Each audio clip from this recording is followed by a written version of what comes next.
code. To harness your strength, be consistent and using the same to push you to the next level. Constantly keep your focus on the path, step by step. Just like climbing a tree, you focus on one branch at a time. Hold it, test its strength, climb it, and then focus on the next branch.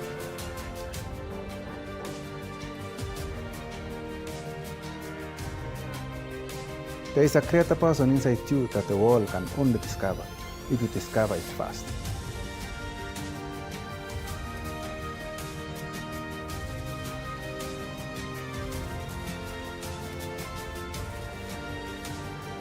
And when I come back home, apart from my family and friends, I miss my friends. It has always been my dark leg. It's reliable, stable, and faithful. What I came to realize, each and every aspect of our lives, mine included, has an ISUZU effect behind it.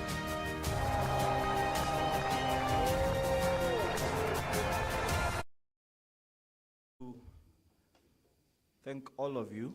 We had guests that arrived very early here. Appreciate yourselves for that. That was really good to keep time. My name is Anthony Kungun Joroge. I am a staff in Strathmore, but my trade name is MC Oga. And I'm the one who will be taking you through today's event. I have the privilege to do that today. So I want to acknowledge all the guests that are present. We have guests from ISUZU. Let's appreciate them, all ISUZU guests in the house. Let me see you. How many ISUZU guests do we have in the house? By a show of hands. Oh, wow. Wow. Wow, that is amazing. Look at that. But you're seated together. We need to find a way to break you apart and have you mingle with other people. We have guests from Strathmore. Let me see guests from Strathmore. Also appreciating you. Yeah, we have them. See a very good friend of mine at the back. And we have other guests that are here with us. Please feel very welcome to Strathmore. We really love guests. We really do love guests, and we welcome you here. Our distinguished panelists also seated up front, our distinguished guests. Please feel welcome and feel appreciated to be here with us. Now, just a few housekeeping rules as we start. If you will need to use the restrooms on either side of this building, to your right and to your left, on each floor, depending on where we'll be, but because we're on this floor, there'll be ladies. So on this side, we have ladies to this extreme if you need to use the restroom. And then to this extreme, we have gents. So they are labeled, so feel free at any point in time. But that also happens all the way to the second floor, but they interchange. So we have ladies on this side on this floor, then gents, then ladies. So, and then on the other side is the same. So in the event that they are occupied or they are being washed, you can go to the other floor and you'll be good. Is that okay? Is that clear? All right. Also, we have Wi-Fi over there. We have the Wi-Fi name and the Wi-Fi password for those of you who want to use it. So it's right there. It's Strathmore. The password is Strathmore with a 5 and a 0. So in the place of S, 5, and then right before the R would be 0. So that is for your use here.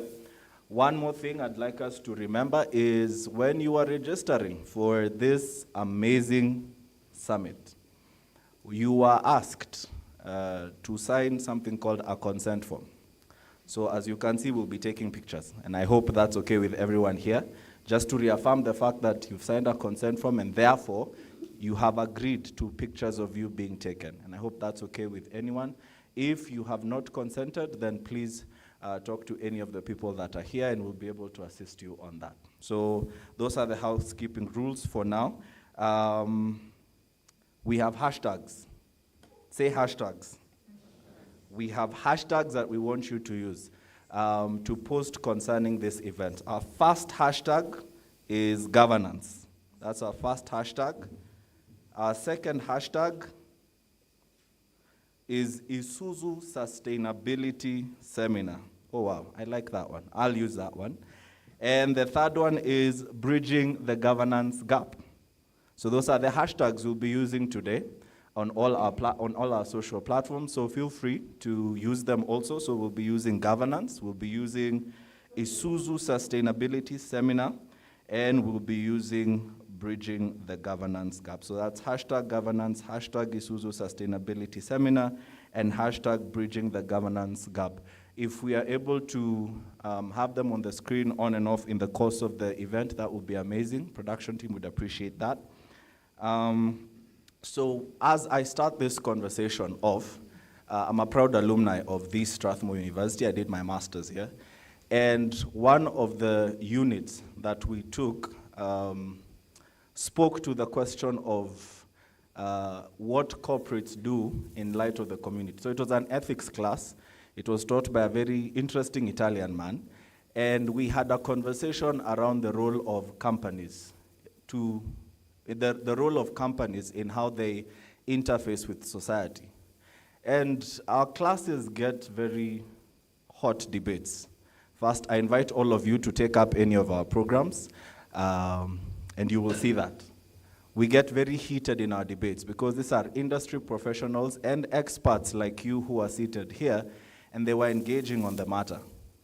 And it was the first time that I had to contend with the reality of what people call capitalism and the effect it has on the community and the environment at large. And so we had a 3-week protracted debate around it, and we had case studies that we were studying about it. And I came to a personal conclusion that I think informs the way I have come into this meeting, is that at the heart of every endeavor is the welfare of people. At the heart of every endeavor is the welfare of people. Success is our ability to be able to contribute to the welfare of people. Now, that was a hard place to come to, if you come from the finance background that I did, and the way we knew, profit and loss and balance sheet. But the more I interacted with this class, the more I appreciated that over and above the profitability question, there is a people question. And the people question is the one that is undergirding the sustainability conversation. And so as we are here, I'm excited. Excited that we have industry professionals who are experts on the matter of sustainability. Excited that ISUZU is taking lead in this conversation. Let's appreciate them. And excited that we have people who have modeled it. Glad to see you here, Bwana Eliud. And we are able to hear from all of us and consolidate our conversation. And there is power in conversation. Say that with me. There is power in conversation. The quality of perspective that we bring into these spaces and the quality of decisions we take out of these spaces is the thing that shapes events like this one. So as we start, I really do encourage you, discern the opportunity that is presented to us. That beyond a half-day event that we have here, we have the opportunity to shape and contribute to the sustainability conversation. We have the ability to engage in networks and partnership that could bring very many children out of this space. And I mean ideas that would be able to further our sustainability campaign, both as Strathmore and as ISUZU. So once again, feel welcome. Karibuni sana. With that said, if you would allow me, I would like to welcome Dr. Caesar Mwangi, our Executive Dean, to open this event for us and welcome people to Strathmore. So Dr. Caesar, karibu sana. Let's appreciate him as he comes.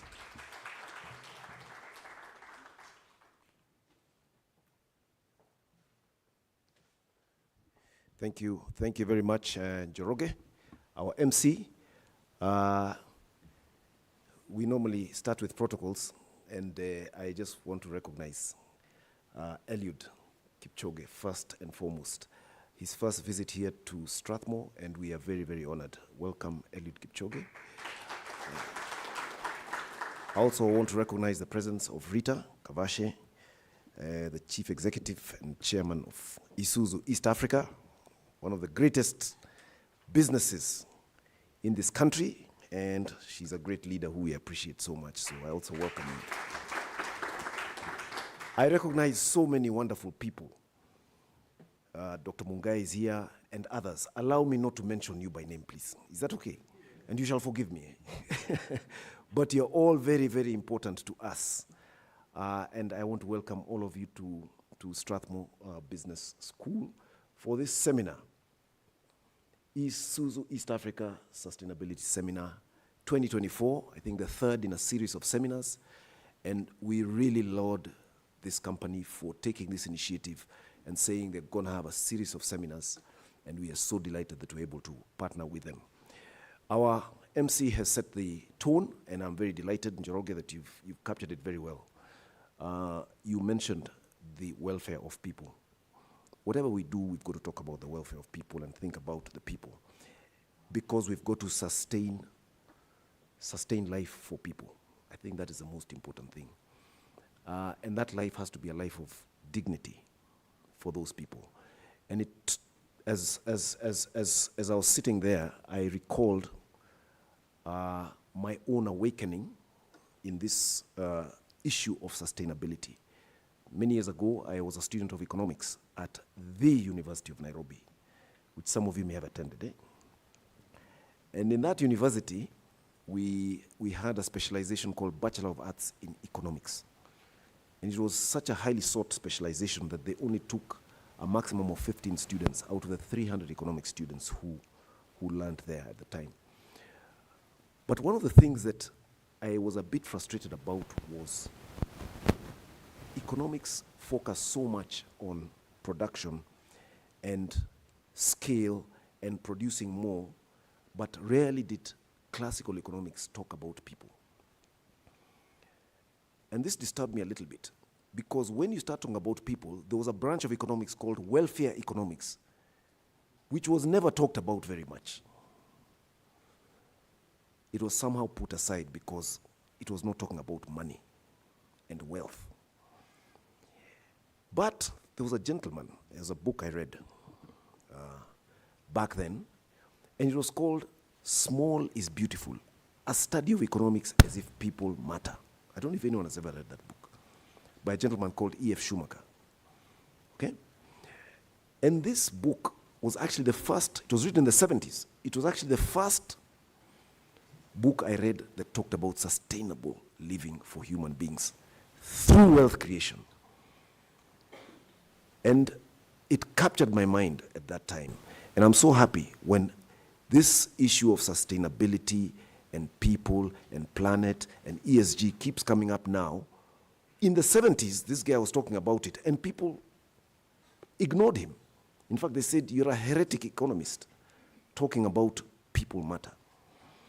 But I think that's what it's all about. And if we don't focus on that, then we have lost the plot. So I'm very delighted that we have this seminar today talking about governance, the third leg of ESG, which is so critical because good governance impacts people positively, and bad governance impacts people negatively. And we really have to find a way of focusing on governance, and good governance for that matter, so that our people, all these millions of people in this country, these billions of people in this continent, 1.4 billion people in the African continent, can have a better life. Huh?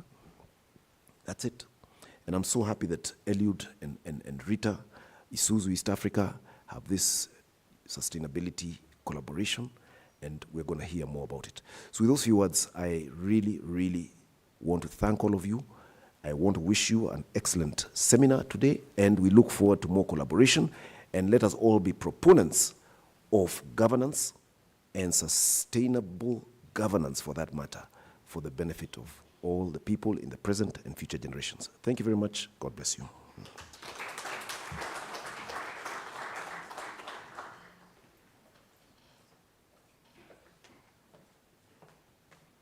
Thank you so much, Dr. Caesar Mwangi, Executive Dean at Strathmore Business School.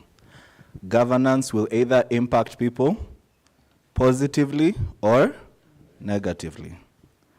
All right. So we've started well. To help us continue in this particular conversation, we have Dr. Michael Musyoka, the ISUZU East Africa Manager for Sustainability monitoring, and evaluation. But before he comes up, I want us to try something, right? So there are two ways we can appreciate people, right? One, we can clap for them, but there's also the way Parliament does it. How do they do it? Okay. So I call that a rumble, and that is what we'll use to welcome Dr. Michael Musyoka. So when I say rumble, what will you do? This is a fantastic crowd. So kindly help me welcome with a rumble Dr. Michael Musyoka, ISUZU East Africa Manager for Sustainability, Monitoring, and Evaluation. Karibu.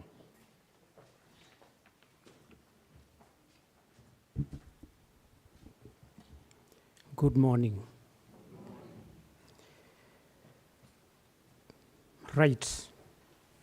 To the Strathmore business community and fraternity, ISUZU East Africa leadership team, our partners, customers, and business associates, private and public representatives in the house, and also joining online, our esteemed guests in the house and online. Good morning, ladies and gentlemen. I warmly welcome each and every one of you as we convene here today in celebration of ISUZU East Africa's third annual sustainability seminar. Since 2022, ISUZU East Africa holds annual sustainability seminar to champion sustainable best practice across the country. This year, ISUZU East Africa has partnered with Strathmore Business School in a recognized institution which has expertise in today's topical theme to elevate and enrich the seminar's key outputs to the wider society. Today's sustainability seminar draws us into evaluating a key theme of bridging the governance gap, best practices for the private and public sectors, which we hope to uphold in our organizations to ensure sustainability. Sustainability has become an important focus due to heightened expectations of the three pillars of ESG and the practices which essentially complement each other for sustainability to work at its best. Governance will encompass, but not limited to, aspects of accountability, transparency, culture, inclusivity, core values, quality of leadership, and decision-making processes. This seminar aligns organizations well to sustainable business operations, which will help them to foster growth. Through the leadership of Rita Kafashe, ISUZU East Africa has over the years upheld governance excellence, driving sustainable growth in our organization. We urge organizations to employ sustainable governance measures to help them in achieving success through leveraging its best practices. This seminar in particular will serve as a bridge between the private and the public sector, together with the communities around us. Us here, meaning the business organizations. All the people present here possess varied experiences and expertise, and these different perspectives will enable each one of us to have a better comprehension and solution on how to bridge the governance gap.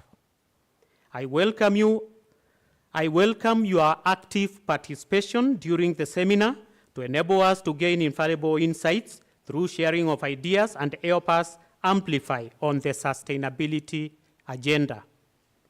We also thank our panelists for creating time to attend our seminar and shed light on critical governance agenda.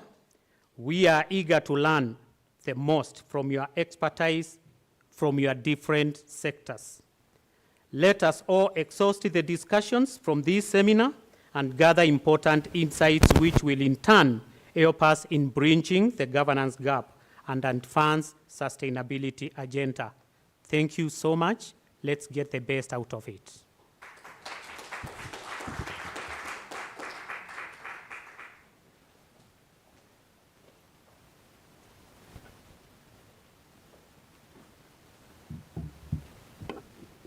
Thank you so much, Dr. Michael Musyoka, ISUZU East Africa Manager, Sustainability, Monitoring and Evaluation. You can tell a lot about a man in the way that he prepares for an event. I've had the privilege of seeing his heart pour into the preparation of this event, and this is a man who had a laser focus, right? Should have seen him here yesterday, just whipping all of us into shape to ensure that this was a top-tier event. So I don't know, it was my first interaction with him. It was my first interaction with him, but his passion on the subject matter was over-evident. And I'm really glad I got to meet a man who is as passionate about his job. There was no lackluster in the way he handled himself. That said, we've had bridging governance gaps. We've had sustainability. And these are very wide terms that need us to set a sense of context to be able to move ahead with a very specific direction in the conversation. So to give us the background and the context, and by the way, congratulations on number 3. That you keep going is something worth celebrating. Let's rumble for them on number 3. So to set the background and to set the context for us so that we're able to at least appreciate the specific scope of this conversation, I have the distinct privilege to invite Dr. Edward Mungai, who is a sustainability expert and he's a sustainability expert and evangelist. So I think you'll help us differentiate what makes one an expert and then an evangelist. So expert is subject matter knowledge. Evangelist is the fact that you are one of its most vocal proponents. So kindly help me rumble as we welcome Dr. Edward Mungai.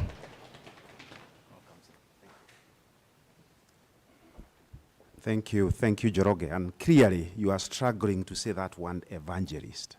I didn't understand why. Now, recently, I happened to go to Nigeria, and they taught me one small thing. They said whenever I stand, when others have stood ahead of me, I just say, I'm standing on the existing protocol. So I think Dr. Musyoka did a fantastic job, to do that protocol. And I have, very simple task here. It's about laying the context. And I like doing that by telling stories. As you can see, I don't have notes. And I do hope that I can be as eloquent as Dr. Musyoka. A few minutes ago, I was standing out there. And one old friend of mine called David Mwindi, who is head of compliance at Standard Chartered Bank, came. And we started discussing.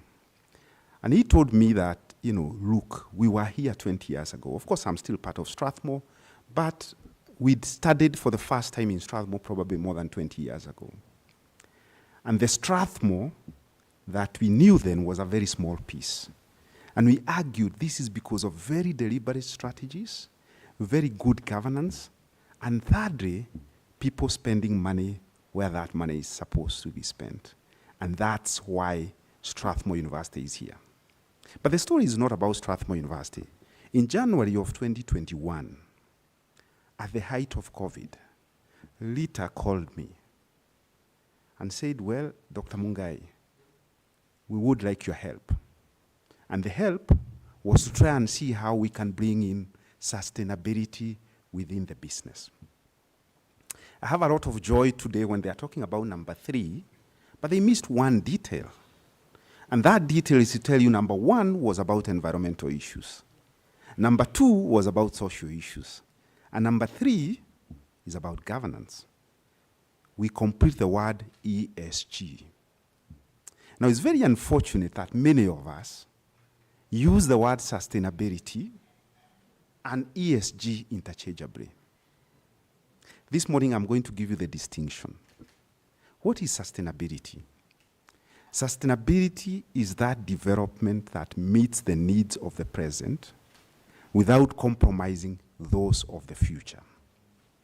So in simple terms, that is actually the end.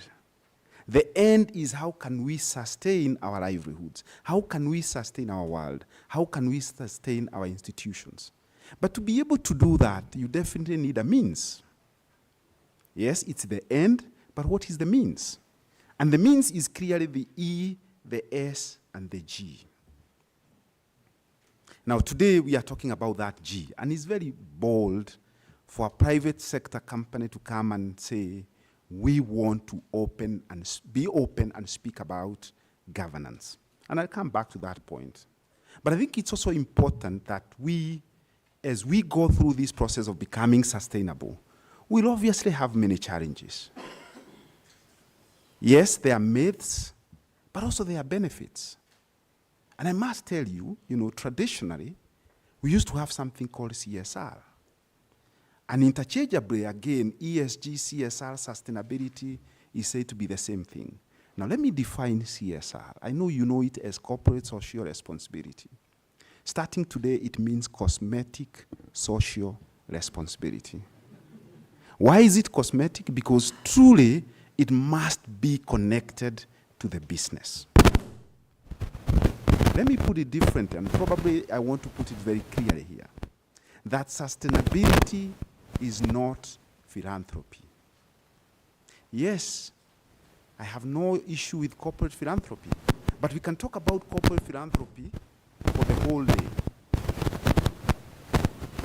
I'm not too sure what's going on with the technology. We can talk about corporate philanthropy for a whole day, but today we've been asked to come and talk about sustainability. And sustainability is about doing good as good business. Meaning along the way, we must make tons and tons of money. Along the way, we must be able to transform the way people are. We must be able to transform our working environment. We must be able to transform our institutions. But as we try to achieve that, friends, we must also have interest because, as I said, it must have a business case. Otherwise, then you'll have a lot of problems with your finance people. And there are 5 ways, again, that we can be able to make those tons and tons of money through sustainability. Number 1, we can definitely be able to increase our revenues, either through new products or existing products that will make more attractive to our people.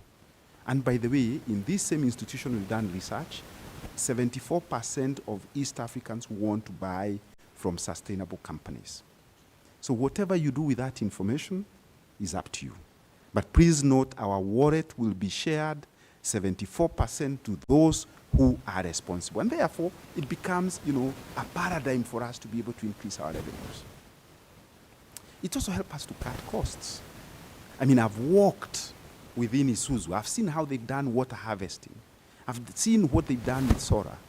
I mean, a fantastic example is this university. 70% of the power is coming from solar, which translates to 70% savings. So for sure, if you are saving 70% of your cost, of your energy cost, that's a benefit. And that becomes benefit number 2. Number 1 is revenues, number 2 is cost, number 3 is about risk management. I tell you, corporates, public sector, we are under siege. Too much busybodies running around trying to find errors within our organizations and mistakes within our organization. But if we put proper systems and we become resilient, then for sure that will be the thing of the past. And it will help us to manage our risks. Number 4 is access to capital. Yes, if you are responsible, if you are sustainable, including environment, social, and governance issues, you will attract single-digit amount of money. Today we are ending at 16%. I tell you, there is money which is chasing those responsible organizations. So again, it makes business sense for us to have, sustainability as part of our core business. And finally, is that social license to operate. Rita and team, hopefully they'll be able to share the things they've done. And I've seen, the transformation. May it be about Mukuru, may it be about their neighbors, may it be about the dealers, may it be about the waste that they are dealing with, may it be about the internal processes, all aimed at becoming sustainable. And with that, obviously we will, and it was said here, it's a reputable, it's a responsible company because that creates a brand. It also makes them to have that social license to operate. But as I said, it's not easy. Why is it not easy? Because he was talking that I'm an evangelist. And I can tell you, I've been an evangelist since 2015, preaching the gospel. And guess what? One of the first person to call me and say, well, we can make sense out of these things that you talk about was Rita. And out of that, the whole world opened. Everybody now is talking about ESG. ISUZU have been at this journey for the last 4 years. But what am I trying to say? We do have myths. Some people think that this thing is for the old, rich, large, Muzungu companies. That's what people think sustainability is about. Now ask yourself, is ISUZU really a Mzungu company? Is it so rich that they are doing this? But because it's business, it's business value creation, then it makes sense for them. So let's get out of our mind that this is only for the big, old, rich, and Muzungu companies. The second point, the myth is that it costs money. Yes, of course. $2.5 million to put up the solar system here is not a joke. But guess what? 6 years down the line is paid off 100%. And we are still on 70%. Yes, it will only be costly if we look at it from a short-term perspective. There is also a question that if we are doing CSR and ad hoc activities, then we are sustainable. Well, it must be entrenched within the business model. Finally, if the CEO is not talking about it, a couple of people are talking about it, then we are sustainable. It must be from the top. It must from the board, the senior management, and everybody must speak about sustainability within the organization. And that's how we make the difference. Now, friends, let's talk about this governance. And this is the elephant in the room. Traditionally, we have said, to do sustainability, we knew about E. In fact, every time we talk about sustainability, people will switch and they'll start talking about environment. Over the last 3 years, we have seen more people now talking about the social, human rights, talking about employee welfare, talking about different elements about social, the S. But the elephant in the room is G.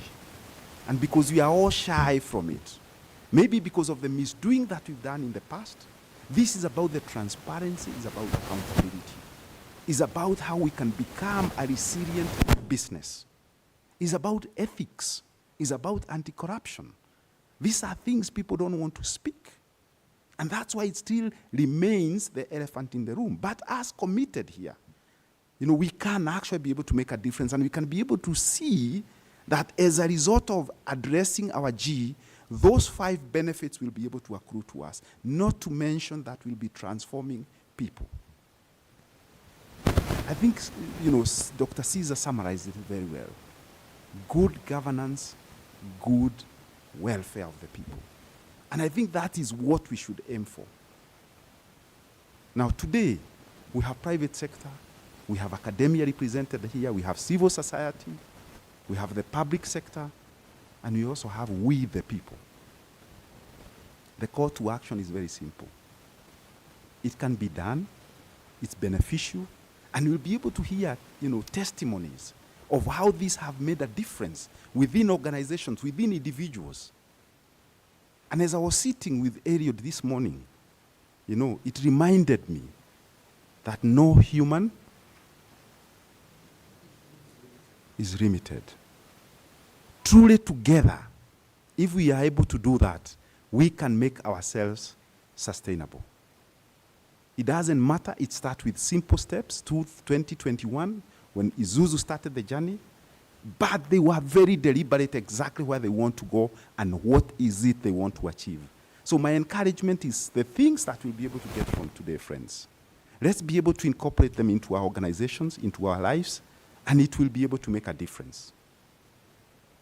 Finally, as we go to that theme of no human is limited, and we can do it. This morning, and I must say this story, I surprised Eliud because I have beaten Eliud in one thing. And he honored me. And I said, Eliud, and I'll show you in a short while, Eliud is chasing this element here, and he can be able to tell you about it. This is called 6-star marathon. where you run Tokyo, you run Paris, you run New York, you run Chicago, Boston, and one more, and London. He still have to do New York. But what am I trying to say with this story? I started when I was 105 kilos, and I wanted to become sustainable. You can also become sustainable in different ways, and that is the way of life. Thank you very much, and God bless you all. Thank you.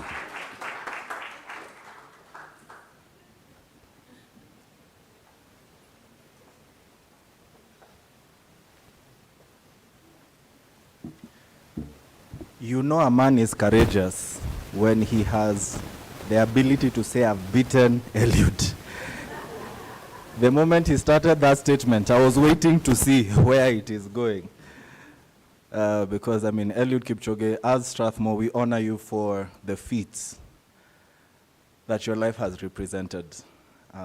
You will be surprised at how far-reaching your accomplishments are, even in the way we teach. Yeah. I like that. Let's rumble. Yeah, yeah. Just this year, I sat in a class, and when you were breaking the record, it was used to teach some of the government officials. We were with our associate dean, and so you've done well. We are proud of you as a nation, but also as an institution, and that you have beaten Eliud in one thing. Dr. Edward Mungai, we will also rumble for you. Come on, let's rumble for him. I cannot envision you at 105. I cannot. So that's really, really impressive. So thank you very much. All right, at this time, we are moving well. I would like to introduce a very seasoned journalist. I think you all know him. He was very present in very significant, he has been very present in very significant conversations in this country. And it is my distinct honor to welcome Eric Latif to come to the podium, even as we begin to get into the panel session. Please help me rumble as we welcome Eric Latif. Welcome, sir. Thank you very much. I think I'll start by standing up here before I move. Oh, there's no seat for me. Oh, clearly. I'm supposed to be standing here throughout. Okay. Good morning, everybody. Let's rumble for our MC. He is MC what? So the one that has no label is the one that I'm supposed to sit on. Okay. So clearly, it's all right. Now that everybody is doing so let me also start by recognizing and acknowledging the presence of Eliud Kipchoge. And I don't like ending it there, because I was very, very vocal in pushing for this, and I was very happy one time during Jamhuri Day celebrations when President Uhuru Kenyatta finished his speech, and he said we'd now like to recognize a hero of this country and honor him with the second highest civilian award in this country, the Elder of the Order of the Golden Heart, Eliud Kipchoge, AGH. It's a prestigious title. Well, until you see who else has it. Junaid Mohammed, AGH. Anyway, so the conversation today is about the G, the missing G, all right? And we're going to have a conversation with my panelists, and I'm going to welcome them up on stage. And like we've been told by the MC, what we do is we rumble as they come up. First up on stage, Rita Kavashe, MBS. No, acknowledge these things. Rita is the chair of the board and managing director at ISUZU East Africa. She has worked in this company since 1995. My goodness. Now another rumble. She is also a non-executive director on the board of Bamburi Cement, chairperson on the board of BAT, both listed firms in the Nairobi Securities Exchange. Second up on stage is Dr. Fred Wasike. Rambo. Dr. Wasike is the ISUZU East Africa Director for Human Resource and Corporate Sustainability. He has worked over 20 years as a human resources professional and company secretary in both public and private sectors. Now, his profile says he is a member in good standing of the Institute of Directors, the Kenya Institute of Management, the Institute of Human Resource Management, and the Institute of Certified Public Secretaries of Kenya, ICPSK. He has a PhD in Business Administration from the University of Nairobi. Rambo. Next up is Professor Nura Mohammed, PhD, EBS. Professor Mohammed is the Director General at the Kenya School of Government. He's the one who teaches government to be government. So he's the one who infuses the G in the government, not just of the Republic of Kenya, as he'll tell us, but other governments as well. Prof has a career in the public sector that spans over 23 years, transforming the public sector through training, curriculum development, evidence-based policy research, and policy advisory. He is the Deputy Chairman of the African Management Development Institute Network, and he has contributed to the implementation of the African agenda, such as the AU Agenda 2063 and the SDGs. Please, rumble for Prof. Our next up is Paulina Nzisa, Paula. She is a Rugby Africa Exco member, chairperson of the Women's Rugby Advisory Committee. Please rumble properly. Professionally, she worked in the banking sector for over 20 years in various senior roles until 2021 when she decided, forget about this thing. She retired. And she found her own consultancy which focuses on governance, compliance, and fundraising primarily for non-profits. She's also a World Rugby Board member, and until 2017 served as a director of the Kenya Rugby Union, where she was in charge of both community and women's rugby. Please, do what? Rambo, all right. Next, we have Mr. Kennedy Karisa. Rambo, please. He's a General Secretary of the Truckers Association of Kenya. He understands a lot about logistics and the logistics industry. As a SG of the Truckers Association of Kenya, which is a SACCOs promoting responsible truck trading policies and highway safety, the SACCO has a membership of over 12,000 individual members countrywide, making the association the largest truck owners association that offers advocacy and links stakeholders and policymakers to their industry and also to what needs to happen. Our final here is Mr. David Lawrence. Please, Rambo. David is a principal marketing associate in charge of partnerships and sustainability, and a sustainability champion as well at the Standard Chartered Bank. He is here to tell us a lot about what they do at the bank. We all know the Standard Nairobi Marathon, don't we? How many people have run that apart from Dr. Mungai? How many? Right? See, you have many followers here. So we'll get into this conversation, and as I go and sit, let's acknowledge the fact that we have John the Baptist with us in the building, called Dr. Edward Mungai. She's the president of all managers. So, John is the one.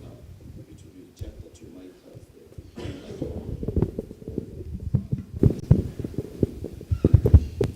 there. Yes, so that when I ask you the question, you don't start from that point of view.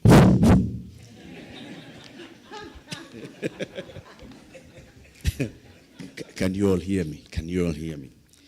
So we've been told what the G is that we are discussing today, right?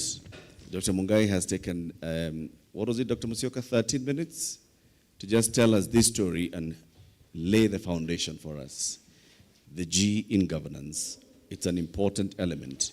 Many people think about the S, the E, but we don't actually see the G, and that's why ISUZU East Africa and Strathmore have decided, let's actually bridge the governance gap. So first question goes to you, Rita Kavashe. COVID was here the other day, and COVID did many things to many, many companies in this country. ISUZU East Africa, it's like it was just wading through the water. It's like the amphibious trucks. But what is it that ISUZU did to adapt its decision-making processes during this COVID-19 pandemic? First of all, how many days did you shut down? After how many days did you reopen? How many staff did you lay off? What loss of business did you undergo? And if none of those, why?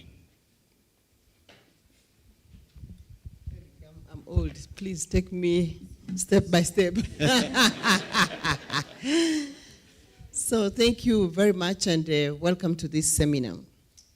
And governance is the subject we are talking about, and decision making normally is anchored on some values, how we make decisions. So for us at ISUZU East Africa, our decisions, our actions, how we engage with ourselves, with our shareholders, with our customers, is anchored on our values and our purpose. So when COVID came, we were faced with a big risk, a health risk. But because one of our values is safety, it was very easy to engage with our employees because they understood the importance of health and safety. Our systems, our processes, our rules and regulations within the company were anchored on safety. So for instance, if you're walking in our facility, there's a walkway. You just don't walk. You don't speak on your phone as you walk. We do periodic health check for our employees. So when this COVID pandemic hit us, we were able to connect with our employees, because that is how we do our things on a day-to-day basis. So when we said you must wear masks, there was no debate. Everyone supported and wore masks. So we were able to quickly protect the people. So our decisions then were easy to make from that point of view, because the first priority for us was people's health and well-being. So wear a mask, clean your hands, sanitize, and do all that. We were able to quickly deploy those tools first to protect ourselves. And then we asked ourselves, so where is the next risk? For us, the next risk was, of course, first complying to government protocols, because there was lockdown, and there was going to work, stay at home, and all those elements. So we quickly, again, because we are a company that respects rules and regulations, because that is part of our values, that is part of our governance tools, then we are quickly to comply 100% with those rules, because they also supported our well-being as a company. So we quickly were able to organize ourselves. And because we are resilient, then we asked ourselves a good question. What is that we are going to do today, as Dr. Mungai said, so that we don't compromise the future? That is sustainability, right? According to Professor's definition. So then we said, okay, so what is in this? What is here? What do we need to do? So we knew we needed to scale down very quickly our operations, because there was completely lockdown. So if we had investment decisions to make, we had to stop those and preserve the resources so that we can be able to live the next day. So we didn't fire any employees at all, because again, because of resilience. Then we asked ourselves, so what does this situation, what are we learning? What are we seeing? And by the way, I called a baraza in the factory final line, because as a CEO, I didn't have the answers. So decisions were not resident on one person, because this pandemic was a challenging situation for everybody. Nobody knew the answers. So as a leader, I needed to get input from my team. So we called a meeting, big meeting. I told the staff, this situation is a serious situation. I don't have answers, but for you, the priority is your safety and the safety of your families. We shall come back to you to tell you what else we have thought about. Quickly regrouped back with my leadership team and asked ourselves, so what is here? So we said, okay, first, the safety of our people and the safety of our community is important. What do we have? We're in the business of making vehicles, right? We have trucks. Water is needed. Water was the most needed item. So we organized for sanitation, water stations. We went to Mukuru. We went to all the neighborhood. We had buses. We donated buses to carry doctors and nurses from KU and all these places. So we deployed our resources to support the community. Then the next thing that we did, we said, okay, so what is here? And actually we branded all these trucks and all that. Quickly the government came and said, okay, now we need trucks. We need water. Who was to supply those trucks? Already we had painted the opportunity that there was to supply the community with water with our trucks. And NMS came and said, deploy, supply trucks. Exactly the way you have created this one that you have supplied to support the community, we need more. So we realized, okay, what else can we do? We are in that business. So opportunity came. We looked for actually opportunity within what we could supply. And we got orders. And we called our suppliers, we called our dealers. There was constant communication with them. When the window opened to open back, we were the first to come back.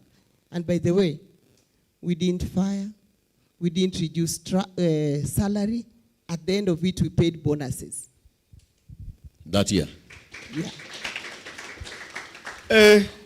Okay. So what we've had here is agile decision-making, quick action, and quick action to think, how do we remain afloat?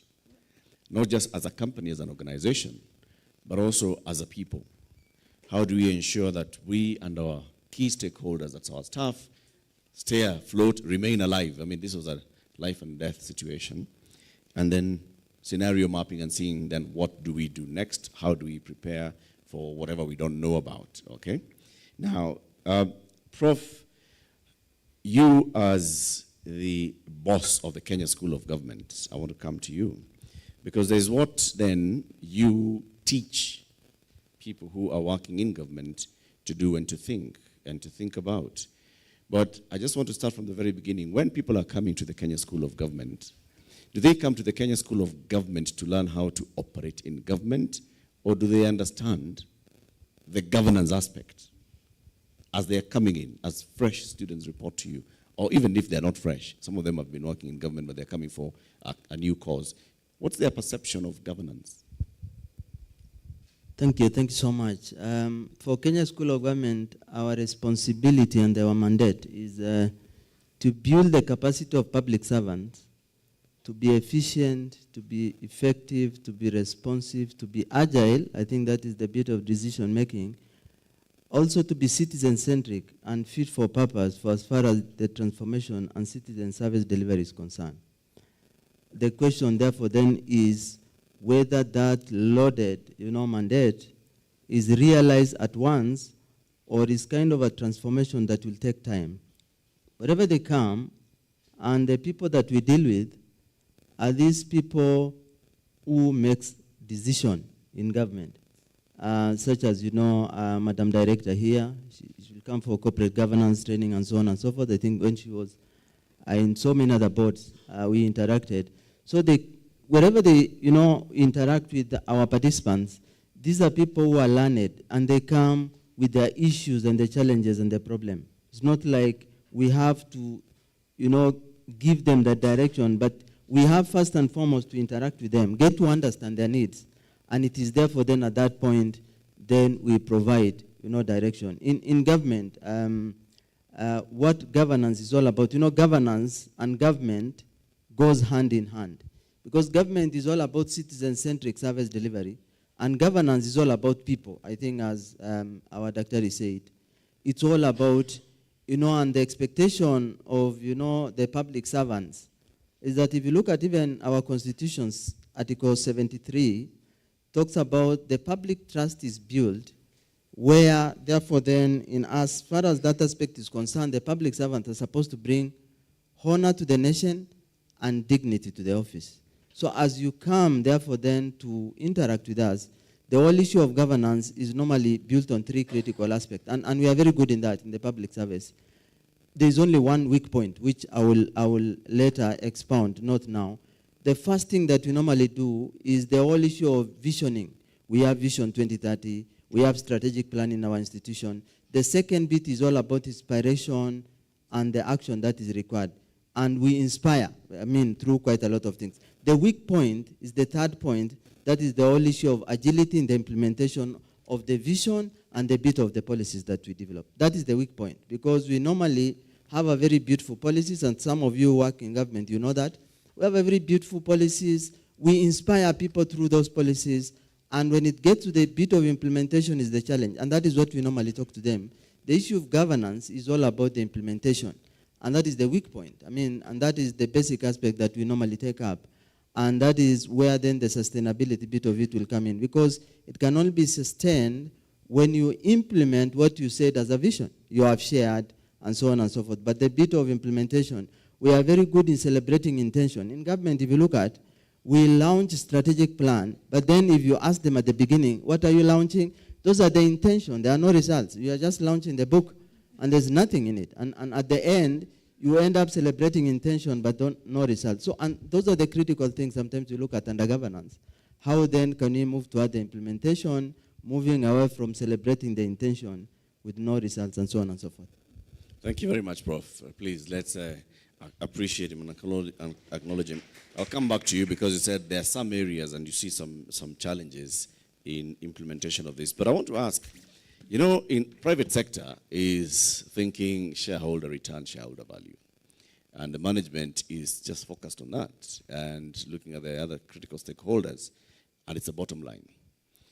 In the public sector, everybody is a shareholder, and everybody wants a return, but not necessarily a financial return in terms of a dividend. They want a service. But there are diverse groups of people who are expecting service, and this is when our inclusion comes in. How do you train those who are working in the public sector to think inclusive governance, to think about those who are completely marginalized and those who are not, and those who may be marginalized in future? Thank you so much. Once again, in government, and I think Madam Director here knows that there are so many policies that govern every aspect of what we do. There are policies on inclusivity, there are policies on sustainability, there are policies on, the areas about the marginalization, but again, the question is all about the implementation. So the whole issue here is the inclusivity is there. There's a policy about diversity. How can we bring on board all these people? Like there's a 5% employment for those people with disability. But to what extent have we complied is then the issue of the implementation, because we keep giving an excuse and saying that, these people with disability don't apply for this job, so therefore then we don't get them. And there are those people, like the other day, quite a number of institutions were invited by Parliament to come and explain as to how out of almost 50, ethnic groups that we have in Kenya, only you managed to employ 17 out of 50, which is less than even 30%. So the question is why? It's because of, we keep explaining and saying that there are historical injustices. Even me, as Nura, when I first, joined Kenya School of Government, you find those people there. You can't sack them. So what do? You keep adding the problem into problems and so on and so forth, because you keep employing the same people who are overemployed even in the past. What do? They are the same people who will apply. Out of the challenge that we have in the service is that there is also the same constitution that says don't discriminate. Again, you can't wake up and say, now Kikuyus are, we have over 30% as, described. So what if they are the only ones who applied? You can't say that now let's forget about it, let's wait for other tribes to apply. And these tribes are not applying. What do? So there's a policy issue. There's also a policy issue and there's a reality. So the reality is the people who are applying for this job are those people you are saying now they are over, these people we have oversubscribed, so there are so many in our, what do? But the ones that you are looking for are nowhere. They are not applying, so you can't force them. So what do? Even this, And so therefore, one of the things that we keep telling, public servants is that get out of your comfort zone. Be innovative in reaching out to these people. Advertise even in the local radios. Why can't you just go out and advertise in the local radios? But even then, there's an issue of do not discriminate. So you can't then put aside these people have applied and wait for other people to come all the way from Turkana to take a position which is available and they are not ready. So we keep telling them, okay, follow the policies, but also the flexi bit of it is also critical. Be innovative. Look for these people out there, but if it's not forthcoming, you can't keep and, sit there and wait for who, and it's not forthcoming. Again, it's a challenge. It is a balance between, again, your need as an institution, and that, I think, a director will speak to that, and also complying with the policies. The compliance is important. Again, you keep then getting the same people, and again, this is a competition, and the diversity is all about getting people, from different diverse backgrounds, and some of it is, again, the whole issue of marginalization, and we keep telling our people that, again, even you, as much as we talk about marginalization, then also psychologically, mentally, and emotionally, and everything, please don't, kind of marginalize yourself. Get out of this marginalization mentality. Come out, because marginalization is not about sympathy, because sympathy in the public service is not raw material for success. Again, get out of this mentality so that then you can also be uplifted. Compete with others in an equal, share. Disability is not about, inability to do certain things. It's about you taking a position and knowing that when to contribute how, so that then you get out of all this bit of let me get a sympathy, so that then through sympathy called marginalization and all this inclusive, kind of aspect, then we'll get out of it. But we teach them. We talk to them. We ask them, okay, you must comply because that is a requirement. But again, the inclusivity is all about also getting out of the way in an innovative way, reach out to people that cannot be reached in a way, so that then we'll be able to balance, as required. Thank you. Thank you very much. Coming from the Burju community is an added advantage. Kikuyus need not apply. Terms and conditions apply. David, I want to come to you. You're sustainability champion at Standard Chartered Bank, and we know that Standard Chartered has worked for many years now with particularly the marathon. And the marathon is one way in which we see the bank and its push for sustainability, for support of communities, for all the programs that you've run with through the Standard Chartered Nairobi Marathon. Let's go to the very top.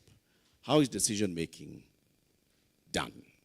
To ensure that first this marathon is aligned with the bank's visions and goals, and that then you make sure, like what Prof is saying, that you're not just celebrating another day that people come out on a Sunday to run, but beyond that, there's actual impact.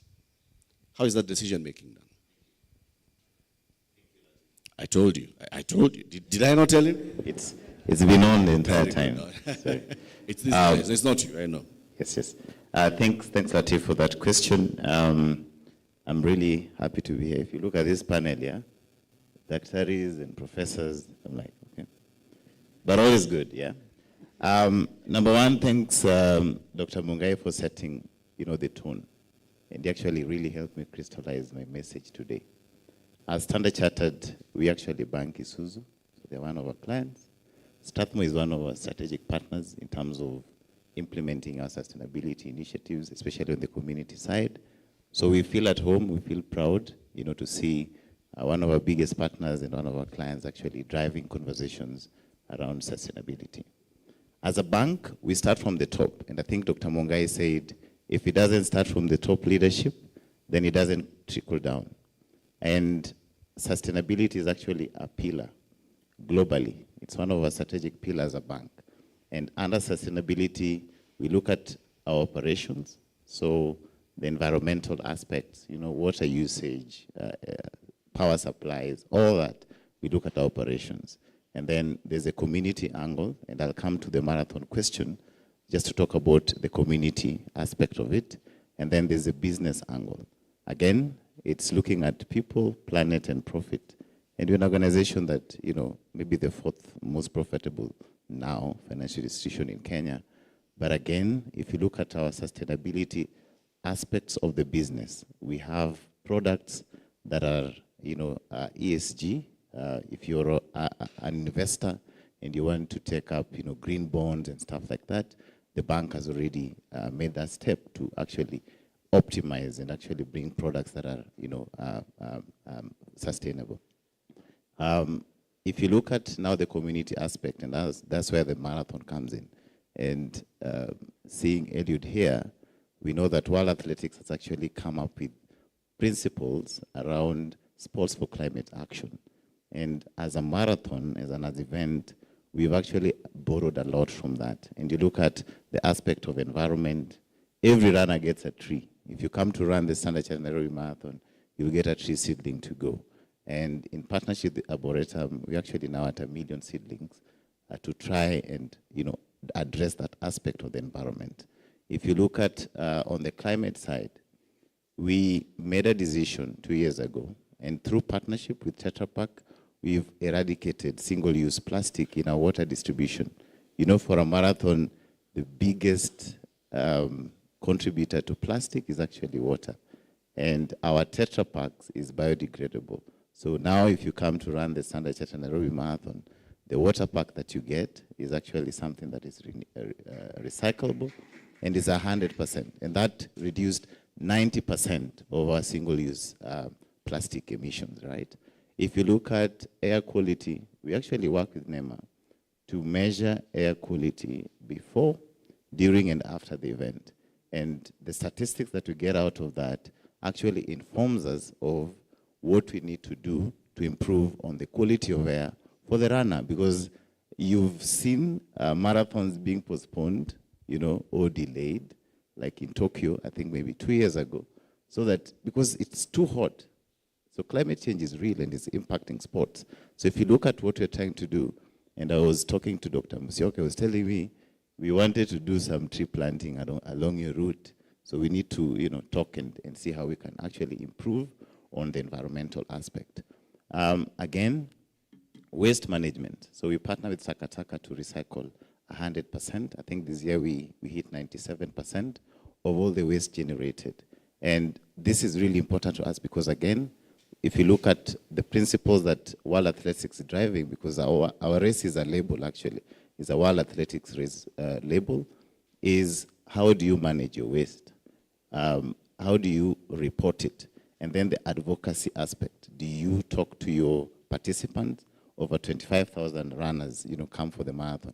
And we emphasize the aspect of our sustainability, the importance of tree planting, the importance of carpool to the event. Don't drive by yourself, right? Or use our shuttle services to reduce the emissions, that you leave when you come for an event. So those are some of the aspects that we do, and it's driven from the top of the organization.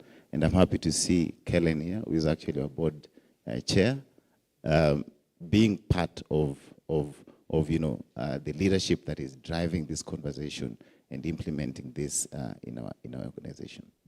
Thank you very much. Let's stamp for him, for the early acknowledge him.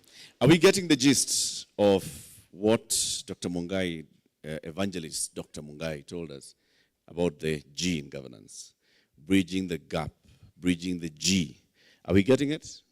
Are we moving closer there? Okay, I'll be coming to you with the questions, so be prepared, okay? But I want to come to Eliud, EGH, and ask you, because you have been in this, you have participated in this for a while, and Mike will be brought to you. You have run marathons, you have governed your own self in terms of your own discipline, and you keep saying, discipline, personal discipline is a big thing.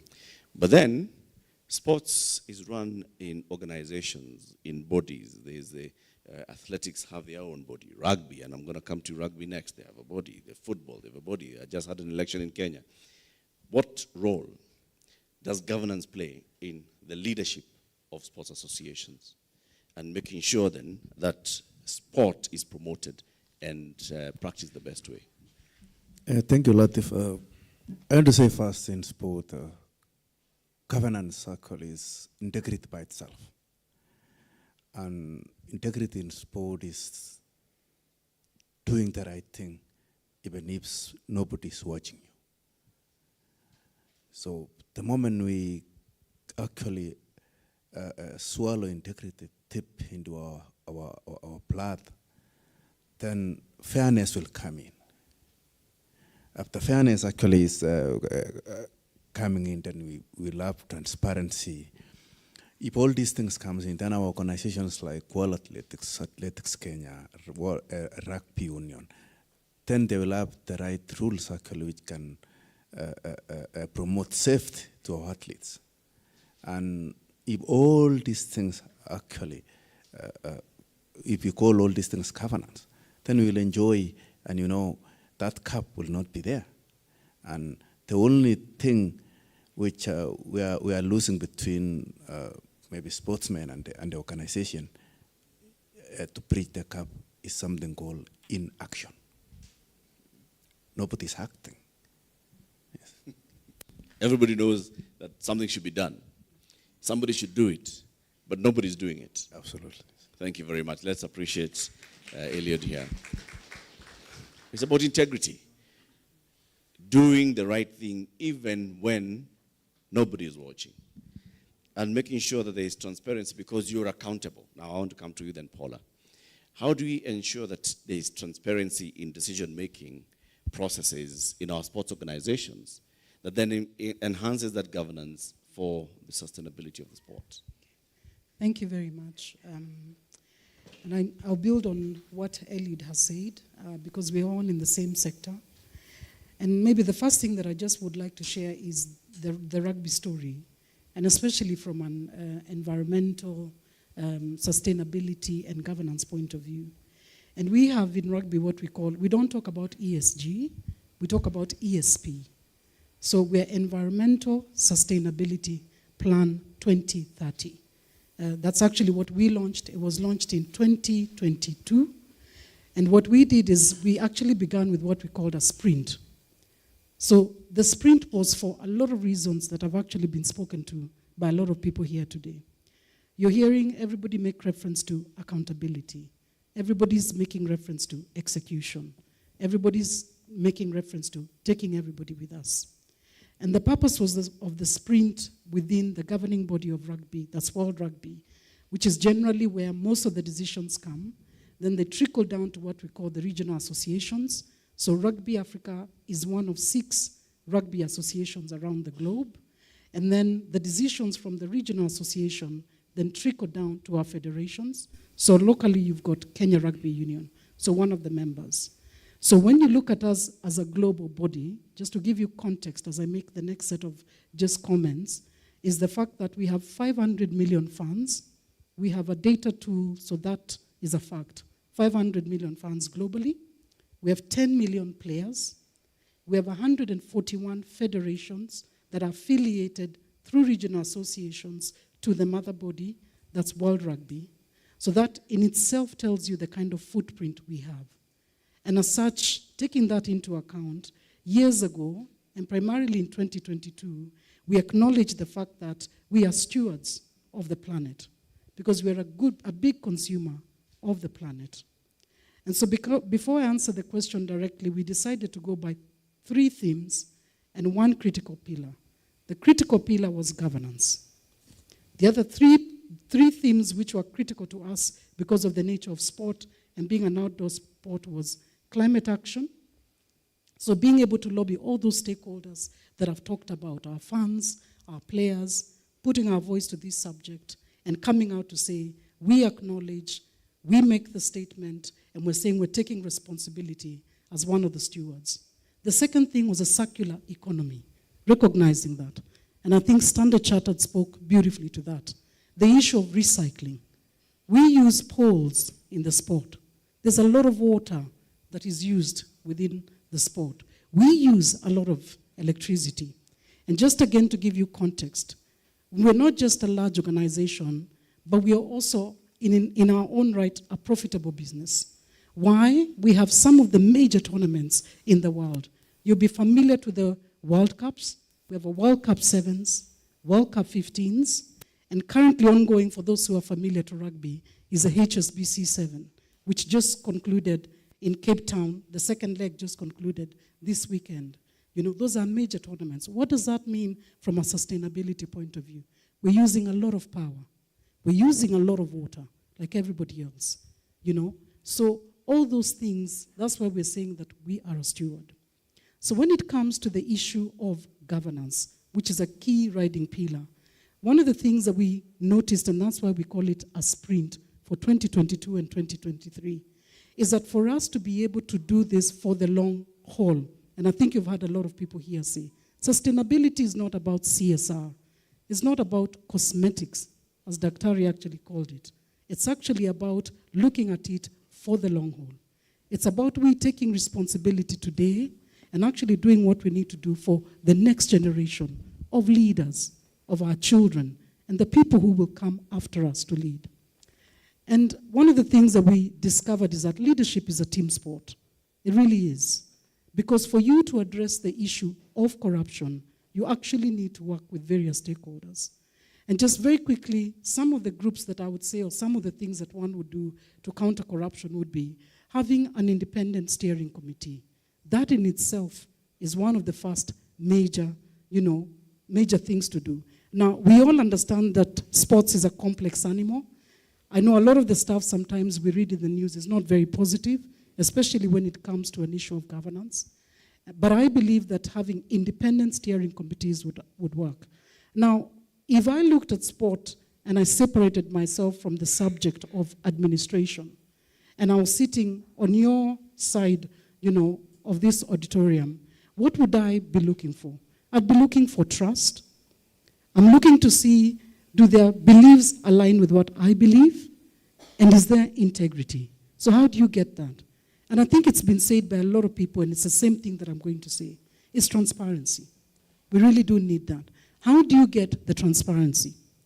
We have a document that is very critical when it comes to the governance of sport, and that's the Constitution. The interesting part is, if you actually go to the website of Kenya Rugby Union, whether you go to Athletics Kenya, go to football, which has just concluded its election, you'll actually find this document public. If you actually make time to read this document, you actually find it's a very well-researched document and actually addresses a lot of aspects when it comes to governance. And when I talk about aspects, what am I talking to? Who is suitable to sit in a board? Do they have a charter or a code of conduct? It exists for almost all these organizations. Do they have tenures for the board? They exist. And yet we still see the infighting and everything that goes on. So part of fighting the corruption comes on creating the awareness, not just to those who are being elected, but to those who elect as well. It's very important. So that when these people deviate from things that are already part of the Constitution and duly embedded, they can actually hold them accountable. So the disclosure is what I'm talking about. Let's do more work than just putting them on the website. Let's work with the various stakeholders and actually make this public knowledge through actually public advocacy and public training. I think that would be a good place to start. Oh, very good. Very well said. Make sure everybody knows and then have independent structures within the bodies that are also holding the leaders to account. It's about accountability. Mr. Karisa, you're the Secretary General of the Truckers Association of Kenya. And just to give a brief of what you told me about the association was formed from a need to formalize a very informal sector that has many people who own trucks, they operate trucks, each one of them is running their own independent business. And you and a few others came together and decided, you know what, this has to change. But you're talking about bringing together hundreds of people who are owners by themselves, they're running their own businesses, they're successful, they have been doing it without you, and you're coming to tell them that, if we come together, then we can do better. It's a lot of hard work just to convince people. So how do you get that? How do you, first of all, convince all these people to come together as an association of business people who are not like-minded, they're just operating in the same industry, and how do you manage them? Thank you, Latif, for that. First, I'd like to appreciate everyone here, and thank you for this. You do notice our industry before was very fragmented. And unlike the companies that were very organized, with a very good structure and everything, in the transport sector, It was fragmented, it was chaotic, there was no organization. 90% actually of transporters are actually owner-operators in this country. They own, they operate, and it also goes further. It's owner, operator, manager. So it's very hard to bring these people together. But we came to the realization that 90% of all truck problems on the road or everything, we normally call the road our office because for you, Latif, you'll probably go to the office, park your vehicle until evening again when you're going back home. But for our nature of our business, we are on the road. The road is our office. So we realized that 90% of the problems on the highway, on the road, on this road, are actually the same all over Kenya. So whatever challenges the transporter is facing in Mandera, and whatever challenges the transporter is facing in Mombasa and Lamu and everywhere, 90% of those problems are the same. So a few years back, we sat down and decided, how do we bring all these people together so that we can have a voice, so we can speak as one? Because you do realize once you're fragmented, there's so many things that go astray. You know, you cannot lobby. One time we went to lobby for something and we were asked, who are you? So you say, I'm Kennedy Karisa. And Kennedy, who is Kennedy Karisa? But when you go and tell them, look, I am Kennedy Karisa, representing Truckers Association of Kenya with a membership of over 25,000. People listen. Yeah. So how do we bring this informal sector and make it really formal? So we decided, we thought about, do we start a company? And with so many companies, everybody is operating in their own. So how do you tell John that you need to come and sit with Peter, form a company and become shareholders? It was a bit difficult. So we thought of a way of bringing them through savings and credit cooperatives, SACCOs. So according to the nature of your business in transport, because also transport has several segments. There are transporters who transport different things. We clustered them. That was about way back from 2014 to 2017. So we clustered them into SACCOs. So by 2017, we were around 37 SACCOs countrywide. And everybody started seeing the benefits. We could now lobby. We could go and sit with the government agencies and actually negotiate over certain aspects. While we were with Latif, I remember a scenario I was telling Latif earlier, that there was one time somebody had imported eggs using his truck from Uganda. And coming in, passed via the Webuye Way Bridge, everything is okay. Came down to Gilgil, everything is okay. Coming to Mlolongo, the person was told one axle, the rear axle, is heavier by 2 tons. You need to move the 2 tons in front. It's a closed body, 10-tonner truck. Eggs. Eggs.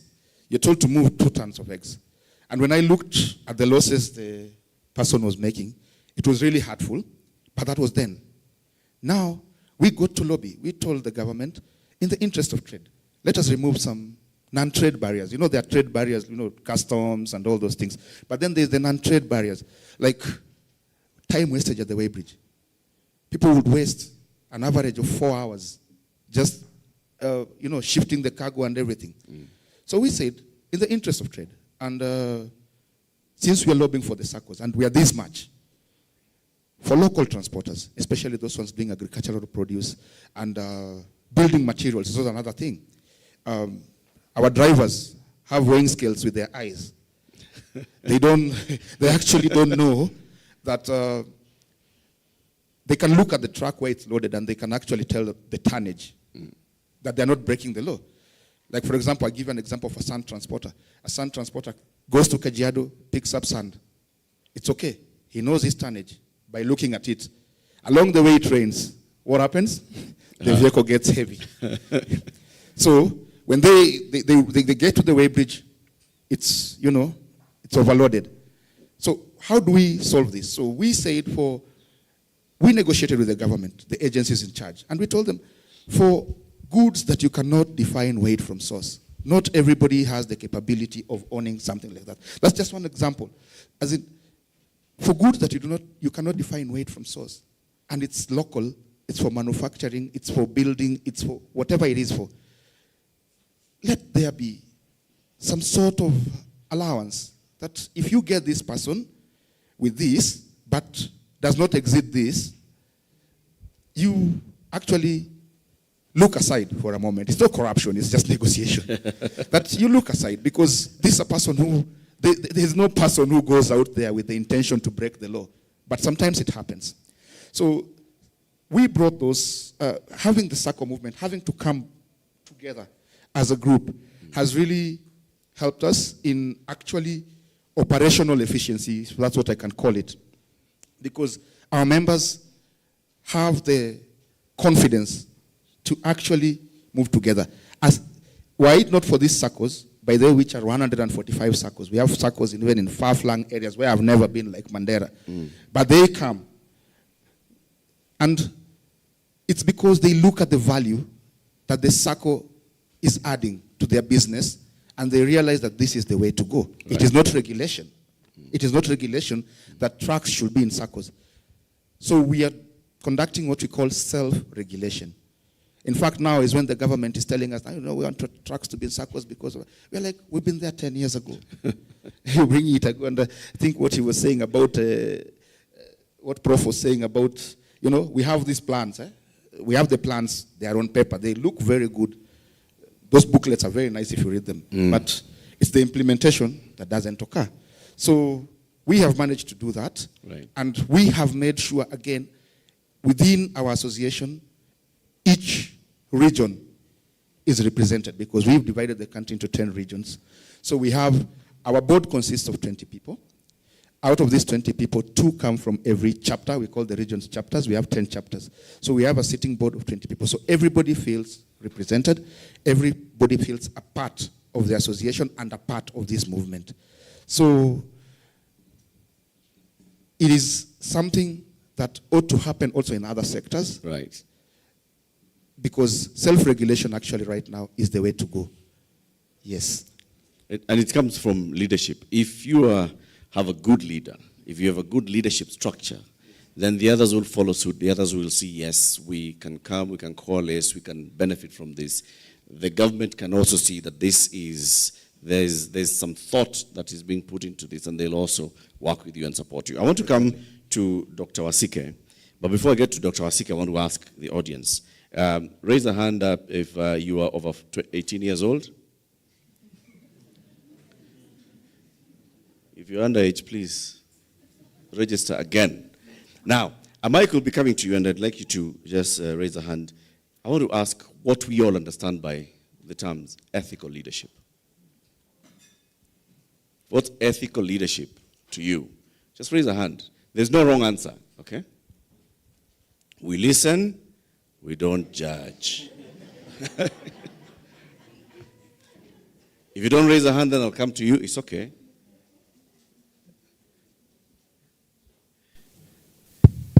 Okay.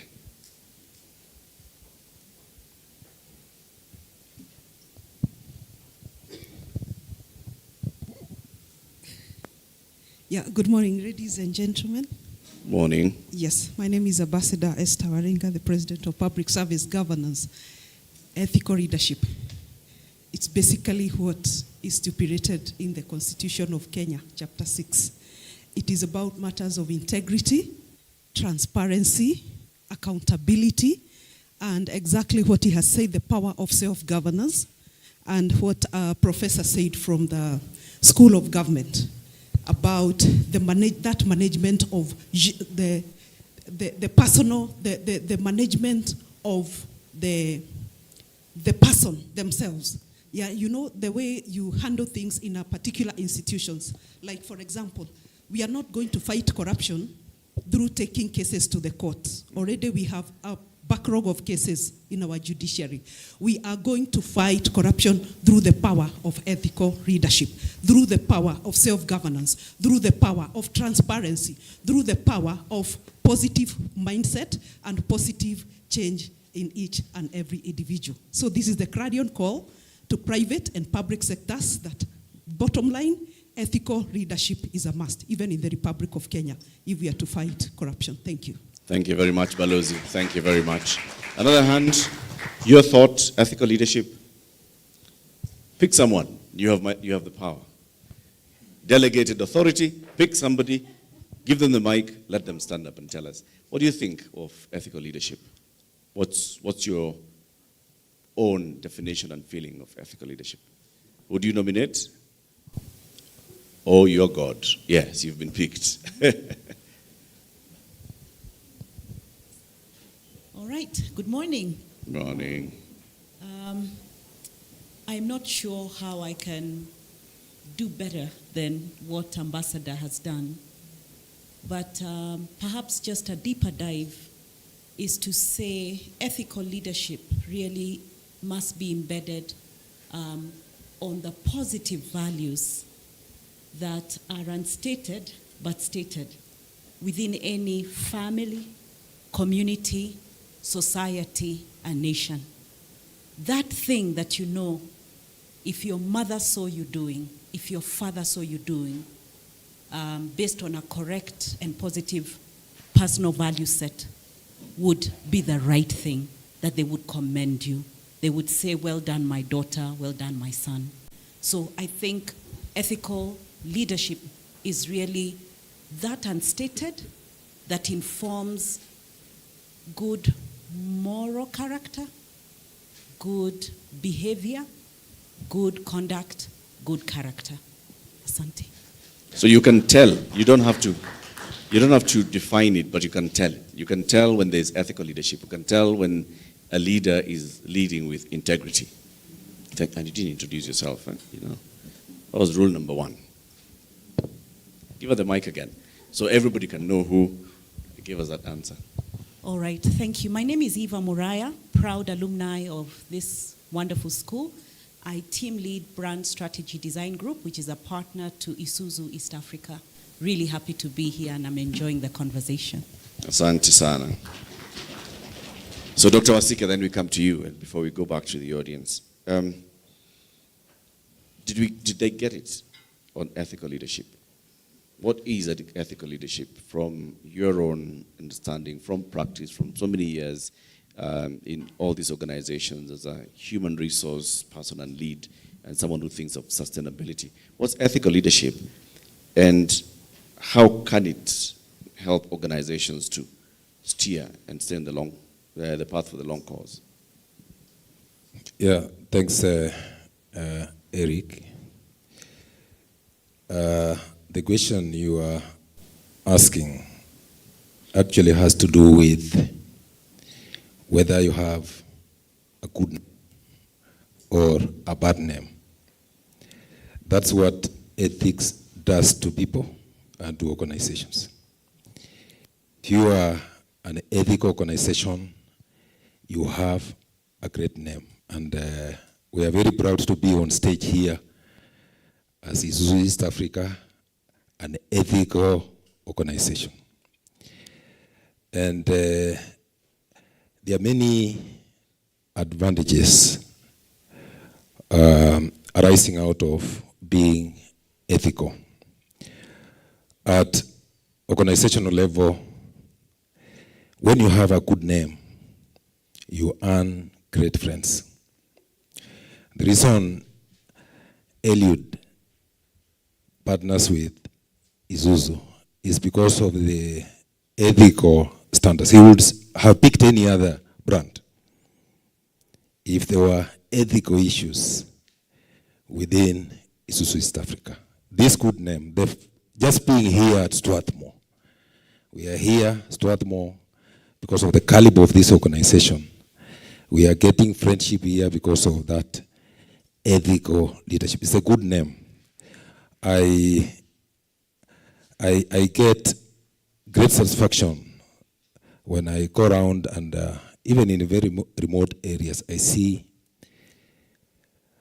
Kenyans are so proud to wear an ISUZU t-shirt. This brand identification is so deep because there is pride in just associating with an organization that is ethical and having a good name.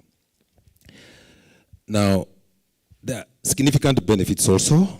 If you are an ethical organization, you retain your shareholders for a very long time. I'm happy Faith is here, KDC. Our shareholder, we are getting to 50 years next year. We've had very stable shareholders because they don't want to run away from this organization that has a good name, that is ethical. When you retain funds from shareholders, you invest, you can do a lot. This is captive capital. You can grow your organization just from being an ethical organization. Then you are able to control risk, eliminate risk from the organization. If you have ethical leadership, you don't hide things. You don't do things under the carpet. And within the organization, for last week, we were taking our employees through annual medical surveillance. This is part of ethical leadership, ensuring that the workplace is safe, conducive, is not causing harm to employees who are working for you. And when you do things like those, you eliminate risk from the organization because they will be discovered down the line. Some employees may go to court out of this cover-up. Also, you are able to win the confidence of suppliers if you are ethical. They hold you in high esteem. They plan with you. You negotiate in a very transparent way. You don't create conflicts amongst your suppliers. And therefore, you are able to build a very sustainable supply chain just from being ethical. As a HR person, I have had great time, easy time, hiring the best from the market. And when candidates appear for interviews, they talk about these soft things. They talk about leaders, they talk about Rita, they talk about what do we do before they even talk about our market share. Right. They talk about the people. They talk about our good name. And therefore, we are able to attract the very best from the market. We are able to retain the best employees. Our retention level is 97%. Very high retention level. Our engagement levels are global standard, 97%. And it's because when employees feel they are in an environment that is not taking advantage of any team member, they are very proud working for the organization. There is everything that goes with ethical leadership, Eric. Thank you very much. And yeah, well, with an MD who's worked in the company for 30 years and other staff who've worked in the company for just as long, it tells you something about the organization, about the leadership, and about how it nurtures future leaders as well. And maybe that's what, Rita, you're doing. So, Rita, you are the chair of this board. You also sit in other boards as well. And at that level, at the governance level, at the board level, you then, of course, have to steer an organization into thinking the importance of good governance. Just give us that experience from sitting in various boards and having those conversations at board level.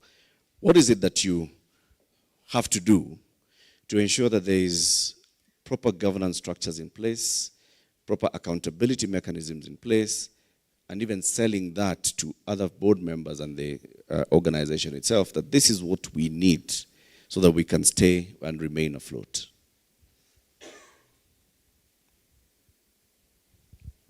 So we go. We go back to the whole issue around what does the organization stand for? What is the value of this organization, what are the values, what is the purpose of this organization, because I want to emphasize that, because that is where all decision, actions by leadership, actions, how we make decisions and all that. So boards normally would be very structured on key governance instruments. There is clear separation of responsibility between the board itself and management, because there can't be governance conflict if there is no clear separation when it comes to board conversation. But it starts back. So because we have values, we have system, we know what is it that we want as an organization or as a board of an organization, and we started from even the recruitment process. Positions are not given at, especially boards for private sector, positions are not just dished. There is a clear reason to attract certain type of board directors. So you look for fit, you look for skill, you look for diversity, if diversity is an issue, because decisions then are better when you have more diverse individuals in skill, in gender, in expertise to support the board. And right fit, does Rita have the right ethical behavior, success track record, and all that for them to be attracted? Because organizations are looking for people who can represent their brand well. And Fred said, you know, as an individual, you are ethical because you have 1, 2, 3, 4, 5 going. Even if you want to borrow money from your uncle, he will give you. If you don't pay next time, he will not give you. So will you have a good name next time? No. So same philosophy. So right fit in terms of selection. How are we selecting? What skills are we bringing?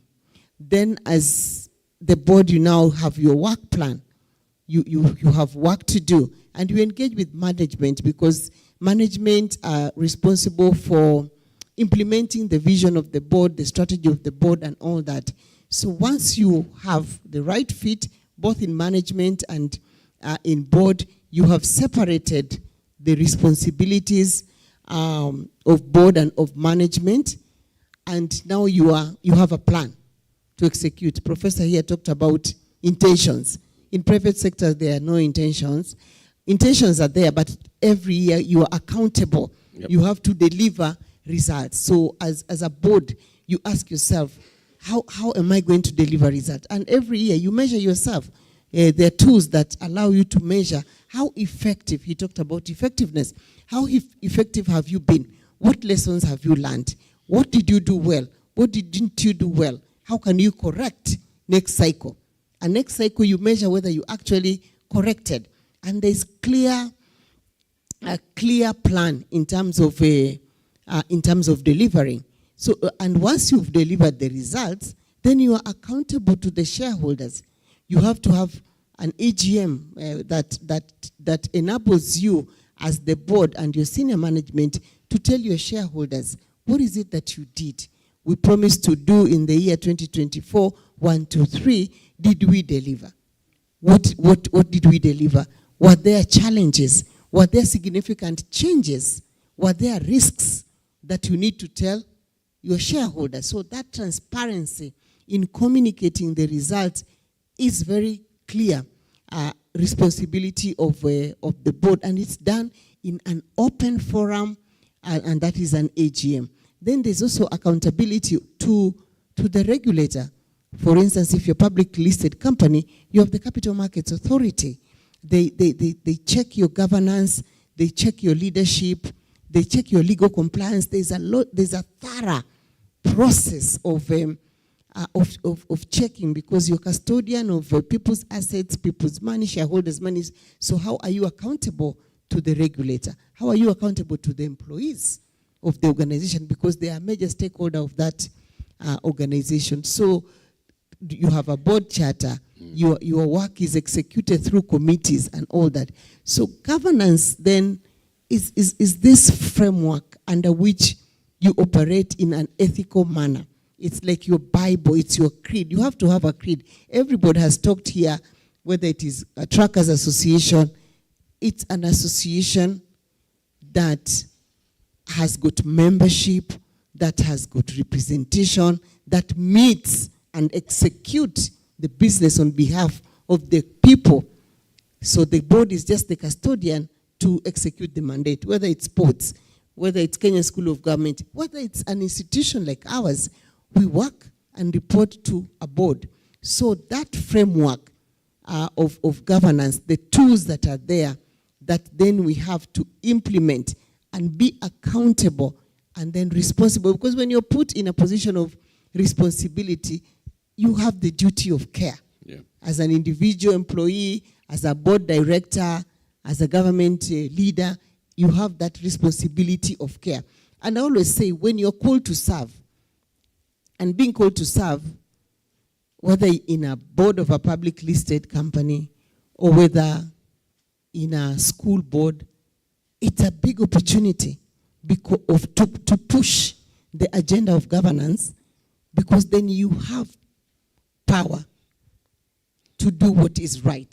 So how can we do what is right following the rules that we have set to do what is right? Thank you very much, Rita.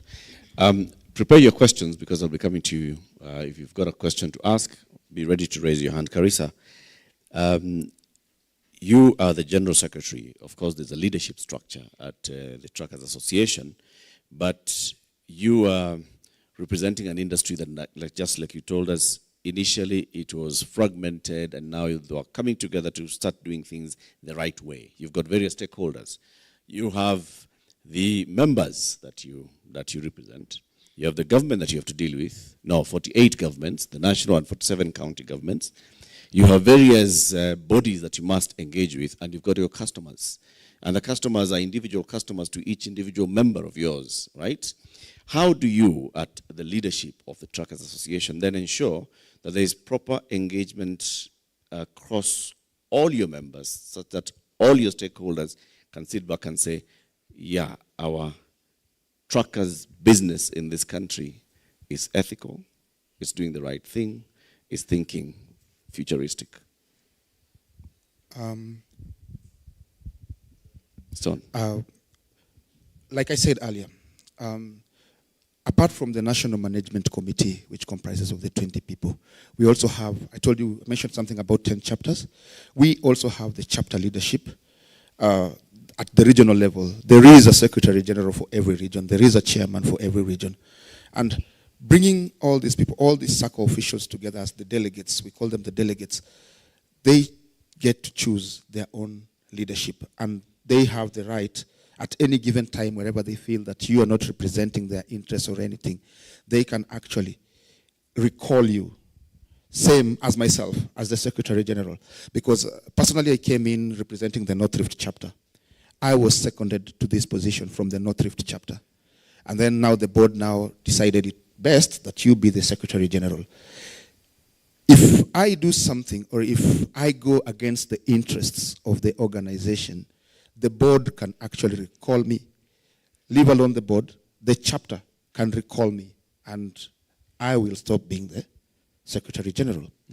So how have we ensured that all these things happen? It is because we have a structure in such a way that you become accountable. I like what Rita said about every organization, there's a creed. It's like a creed, it's like a Bible. And when you go against the Bible, you become a sinner. Yep. That's the Bible. So when you go against this creed again, you've gone against the organizational rules, and it's something that we guard. And again, when it comes to individuals as a person, and again, I reiterate what Rita said again, when you're being called to serve, there's something that all these people saw. You know, from that individual to the circle, they saw something in you. So it is something that, apart from also just protecting your integrity, it is also something that people are looking up to you. They see you are the driver of this bus, you to take us to our destination. So ethical issues not only guard the organization, but also you as an individual. What are your you know, people have standards. People have all the expectations and everything. So everybody is expecting that you're dealing with 47, like you've mentioned, 47 counties. You're dealing with partners like ISUZU. You're dealing with partners, the government. What is it that they look to in order to assist in whatever that needs to be done? Ethics. It's not a very common thing in our country, by the way. It's not a very common thing. But when you're ethical, somehow it attracts good partnerships. It attracts good, well, how do I call it? People listen. You get respected. You get respected. Right. So ethics and ethical leadership go hand in hand, both for the organization and as an individual. It is something that you cannot separate. You cannot separate the two. We cannot have Rita running ISUZU, a very ethical company, and Rita is unethical. They don't go hand in hand. So if you are running an ethical organization, it starts with you as an individual. Starts from the top. Yes. Prof? Thank you so much. Eric, let me say that as I sit here and representing quite a number of public servants out there, first let me say, Eric, that I'm really proud to be public servant. The reason is that for public servants, the very intention, as I think Madam Rita said, is to serve, not to benefit yourself. There are so many things. If we talk of ethical leadership in the public service, and I think that is what Kipchoge said, what you say, what you do must be properly aligned and sustained, because you're talking of sustainability here. If what you say and what you do is not aligned and not sustained, then there's no ethical leadership there. So again, consistency is critical, and ethical leadership is a choice. That is why in the public service we have such a great leaders. We have people who are competent. We have people with capacity and capability. We have people who are ethical. But again, there are groups who decide, you know, they made a choice of, again, going against the ethical leadership. So we cannot generalize in the public service and say that. You know, there's this thinking out there, especially people in private sector, of course not Madam Rita, because she has, again, there's this thinking that all public servants are corrupt, they are unethical, they are lazy, they are incapable, they have no capacity. There's that thinking out there. Let me tell you, in the public service, we have competent, capable, very, you know, ethical leaders who have capacity and who have sustained. And quite a number of them, Eric, have left such a wonderful legacy. There are quite a lot of wonderful footprint in the public service. Then what is the problem? That then you see all these bad pictures. It's because in the public service, let me tell you, we don't know how to communicate. In the private sector, you are very good in, you know, elaborate communication strategy and all these things. I think Madam Rita has been both in the private and public sector. There are so many things she did in the public sector, but it's not known because in the public sector, we don't celebrate, you know, a lot of results. And that is why today, Eric, we are moving away from performance to the productivity. Today, in the public sector, we are not looking at so much of performance, but we are looking at the aspect of the productivity at individual as well as also in the institutional level. So again, all these things, Eric, put together, public servants, we have a chance, you know, to bring about the change that is required. It's a service. It's such a beautiful place to be.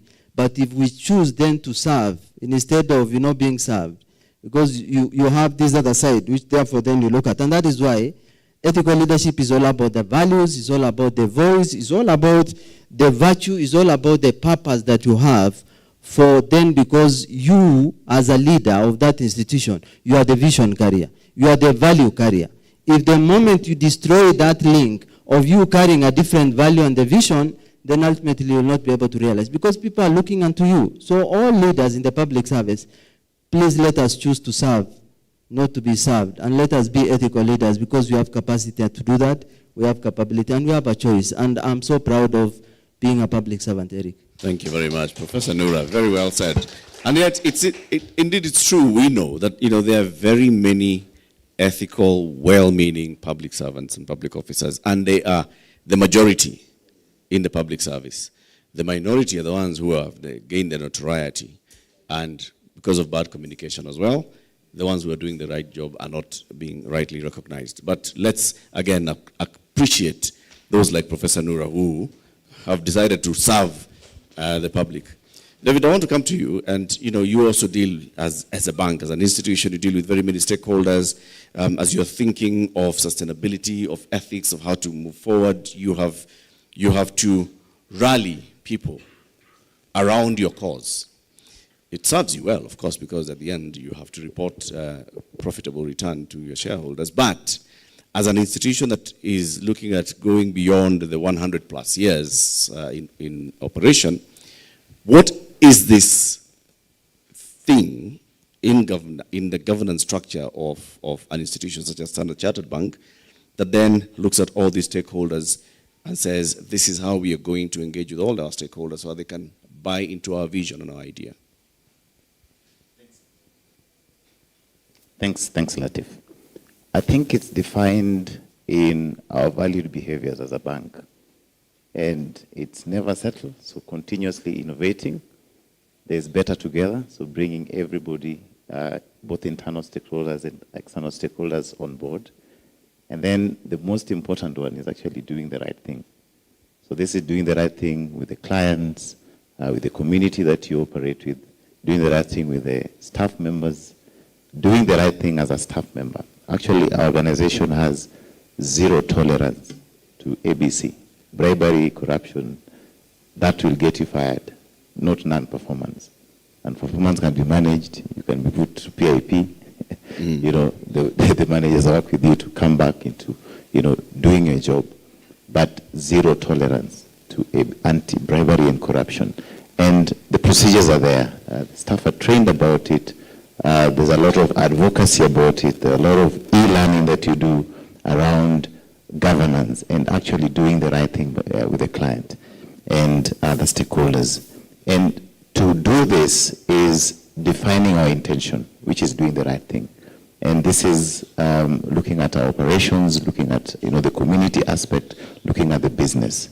As a bank, we are custodians of resources. And these are resources of your clients, resources of your investors, resources of even the staff members themselves. So doing the right thing is very critical. And it has to come from the top. And you have to define the policies and procedures by which the business actually operates. And being transparent about the matrices and the plans that you've set. And all this is public information in terms of how do you want to treat our clients, how do you want to treat our staff members, how do you want to treat the communities and impact the communities that we work with, and we track and report it. So the transparency element that the panelists are actually talking about is actually there as well. And the organization is answerable. We have a very able board that actually look at every aspect of the strategy of the bank. And it's a global bank. So this strategy is looked at as a local market, at a regional level, and even at the group level. So before we come out and say, as Standard Chartered Bank, these are the values that we stand with. This is something that is inside the entire organization across all our markets. And that holds us to a very high standard. We are regulated by not just Kenyan government, UK regulation, US regulation. So we have to be very ethical. Because if you're found on the wrong side, the penalties and the implications on the business is huge because of the regulations that we go through as an international bank. So it is really encouraging to hear. And we work with governments. Over the 100 years, we've worked with different governments to support different initiatives, finance government projects as well. So this is very important to Standard Chartered, and doing the right thing is where it starts from. And it is a culture that is inculcated in every single staff member, from the CEO to the board, to the management, to the person that you'll meet at the teller. So that's how we run it as well. Thank you very much. A round of applause, please, for that answer from Standard Chartered. A hand up for questions. Eric, let me just add, because it is very interesting how governance can be so embedded in business processes. I was trying to open an account with the Standard Chartered Bank. Even they don't want unethical customers. Is that correct? Because of the rigor in filling the forms, where is your social funding, where have you worked, and all that, that told me that this is a good place for me to bank because of the question, the processing of the application that I went through, that I could say, I could tell what type of bank am I going to bank with. So excellent. Well done. Well done. I'm going to finish this line of questions with you, Paula and Daktari. But before that, one or two questions from the audience. Raise a hand. Mike will come to you. Comment, question. There's a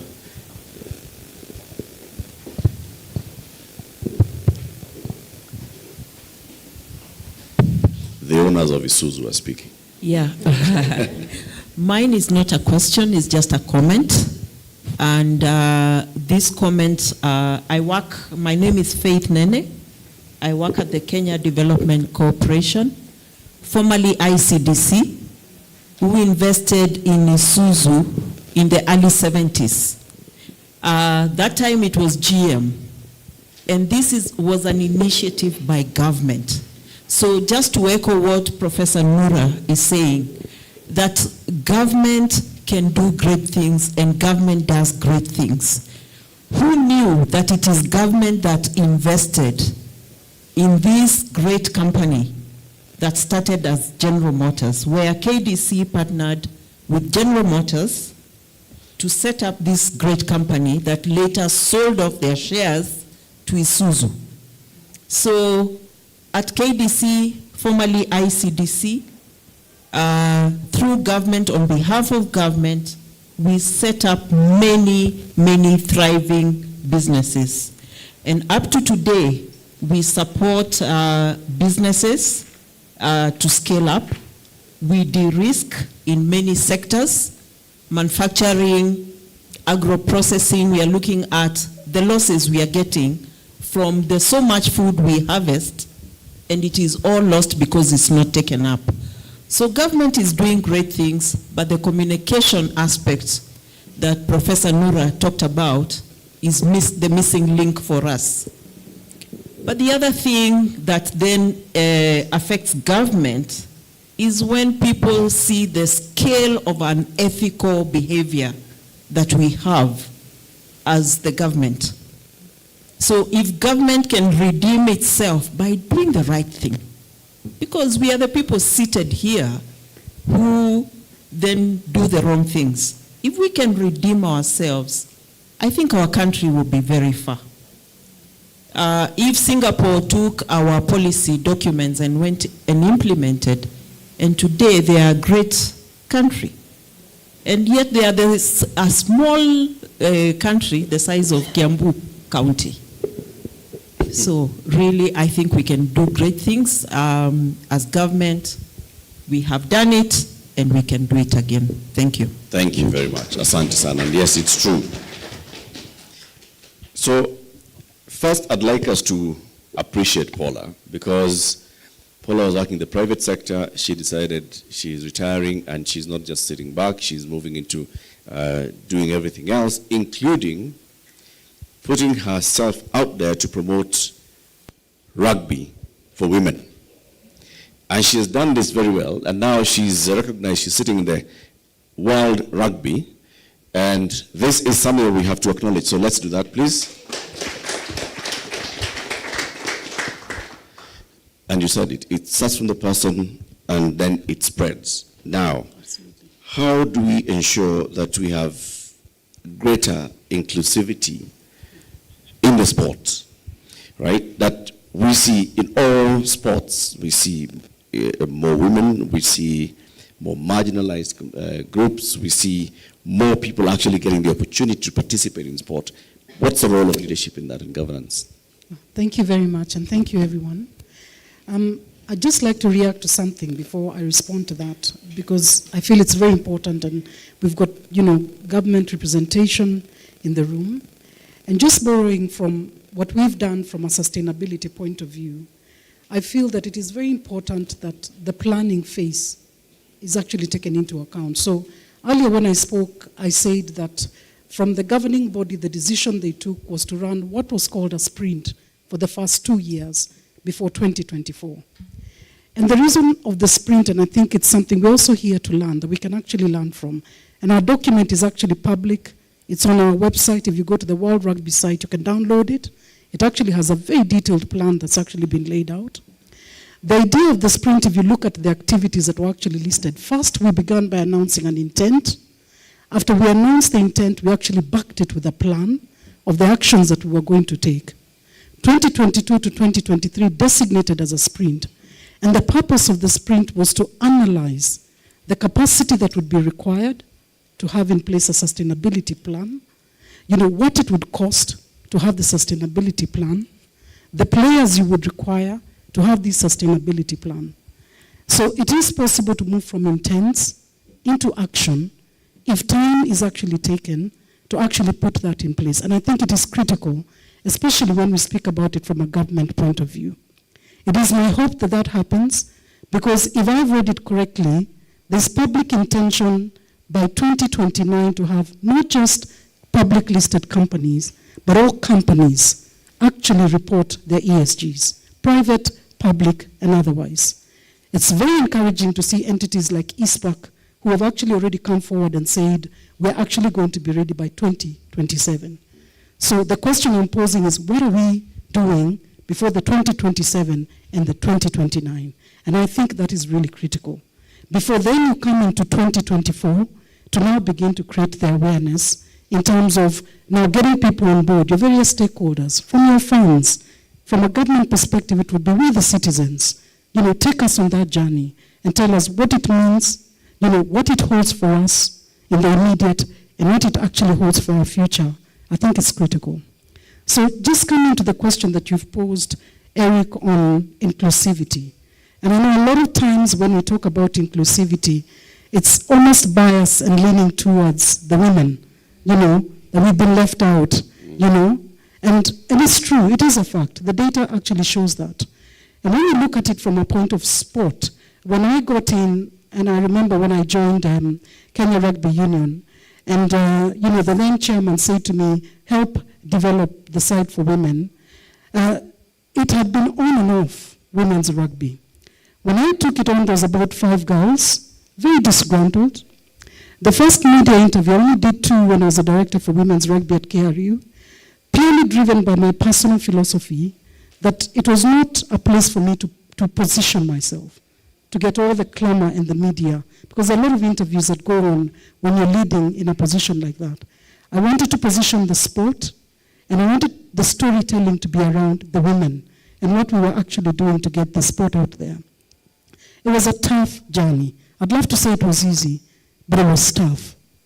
But the learnings that I got from that, and having walked through that, the success story at that time is that we grew in 4 years to be recognized as the organization or the federation, that's Kenya Rugby Union at that time, to have the best-led women's unit in Africa, and we're recognized by the governing body, World Rugby. But of great note is that when I was first interviewed, I made a really bold statement. And please note, in our media, we were going through the time when live interviews had just been launched. So imagine this, I think it was MTV, so I'm being interviewed, and what I wasn't aware of, because the concept was so new, was that people were logging in comments, and they were being scrolled under my image, the way you can see there. So there's all these comments, and people are saying, is this woman crazy? Does she know what she's talking about? She never played the sport. Where did you even find her anyway? Those things that people write when you're being interviewed. And the statement I made that attracted so much controversy was that we would be in the Olympics in 4 years. And ladies and gentlemen, I'll tell you, Kenya Lionesses made history by being the first female African team to be in the Olympics in 2016. Wow. It is possible. But that does not happen if you do not have the right structures.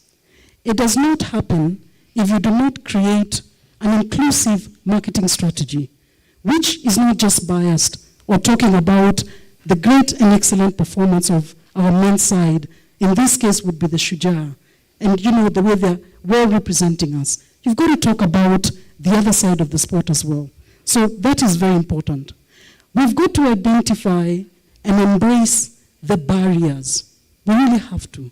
Because change first starts with creating awareness. So we've got to be aware about what are the barriers that are stopping us from having inclusivity. Are they cultural? Are they religious? Is it race? And how do we actually get over those barriers? Once we acknowledge them, we can get over them. Simple things. If you're an entity, celebrate. I worked in the banking sector a big chunk of my time. I worked for a bank that I'm very proud to be associated with. This is Prime Bank. And you should have seen us on, when there was national holidays. When it was the season for Diwali, we dressed up in Indian gear. We looked forward to it as Africans, And we really, in my view, that's one of the ways of actually getting over the issue, the barrier on race or culture, and being able to take everybody with you. We need to promote awareness when it comes to inclusivity, because sometimes we are ignorant or biased without being aware. So you've actually got to be intentional, whether you're a sporting federation, and in sports, there's nothing more beautiful than actually when you watch people play, and any sport, this is not just unique to rugby, you have two teams on a pitch that literally, French-speaking, and the other one is from Spain, and the two can't even hear each other. But they'll actually play the same sport, and they will have a brotherhood, and they will leave that pitch, But then when it comes to the issue of inclusivity, we've also got to embrace the same. And this is creating safe spaces where everybody feels that we belong, we have a place. And again, it starts with creating actually the awareness. And then getting buy-in from the top. We've talked about this from a leadership point of view. It's critical that we know leadership starts from the top, but so does inclusiveness. Because if we're biased from the top, if we're not talking about it, if it's not part and it's not embedded in our sustainability plan, if it's not in our HR policies, I think he spoke to it, because it actually does need to be, for us to be able to foster it, it really will not happen, or it will take a much longer time to happen. So I think this is very, very important that we ensure that this is also part and parcel of the core values. How are we faring from a sporting point of view? It's still a journey, it is still a process, but we are seeing gains. And some of the quick wins that we've done, if I may conclude with that, just from a sporting, and I'll talk about some of the examples of the Rugby Africa. First and foremost, it starts with our constitution. And our constitution states that if you have a president who is Anglo, then the vice president should be Franco. When it comes to representation from a gender perspective, we also have a clause on the percentage. And now we've got 3 women and the rest are men.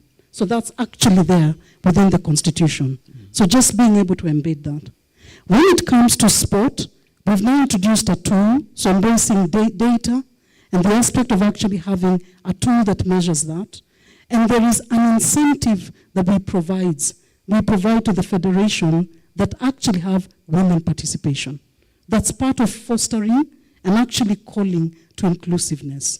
And then also championing from a rugby association, Rugby Africa point of view as a regional body, championing issues that affect or influence inclusiveness, including things like male allies. We become very big at that. And that's in the understanding that the journey of inclusiveness is not just a women's issue or a women's problem. It is a human problem. And sport is a human right. And everybody has a right to be in sport for all. So when we talk about inclusiveness, the men have a role to play. And I always say that when you shed a spotlight on the girl child, it does not in any way dim the light on the boy child. And I will say that again. There's a lot of causes when we talk about gender-based violence, when we talk about celebrating the International Day of the Women, when we talk about celebrating the Day of the African Child, the girl child, it almost feels like the boy is being alienated and he's being left behind. But let me tell you what we don't say to you publicly. You went before us. You're on whose shoulders we're standing. We're looking to you not to give us a handout, but really to give us a hand up. So rightfully, you are the giants. And that's why there's emphasis on the girl child, because she needs you to give her that hand up. So when we put a spotlight on her, it does not in any way dim your light. It's just saying she needs a little bit of attention, but we're also saying we need you to continue to be an ally so that we can win on this agenda of inclusivity together. Not alone, but together. What? What? Drops mic. As you can see, our timer is showing us that we've got just 2 minutes to wind up our conversation. And because they don't have questions for us, we are going to ask the final question to Dr. Sike. Daktari, this morning we've been talking about, best practices from both the public sector, the private sector, from various spheres. We've seen from big corporations such as yours, into sports organizations, into association, into individuals. In all this, what is the key ingredient that is needed for governance then to trickle down and ensure that the ESG is complete? Yeah, thanks, Eric. And I want first to make comments as a governance professional.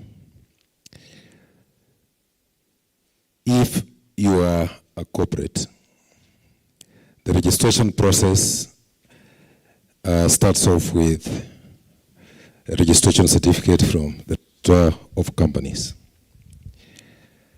That is equivalent to a birth certificate. So legally, corporates are persons. The only difference is they are disabled.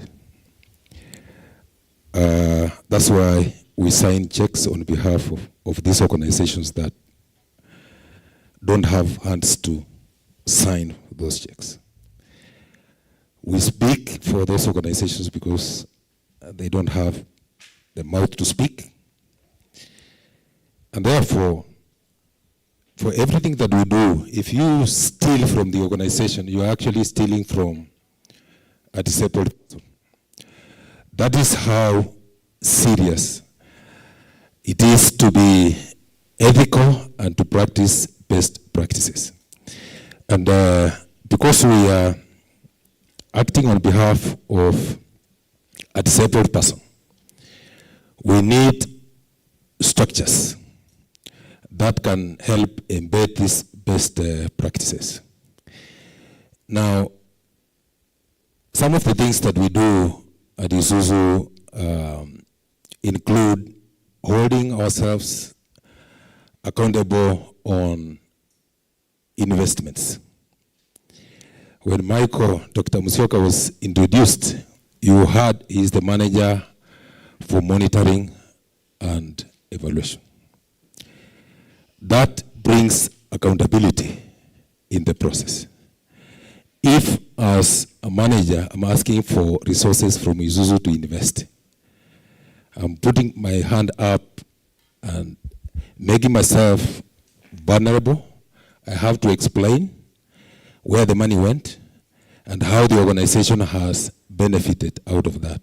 So for us, we created this department, monitoring and evaluation, to entrench our accountability standards and holding each other to account, to explain, and to produce results. Secondly, it boils down to what it is that we measure when we define performance as organizations.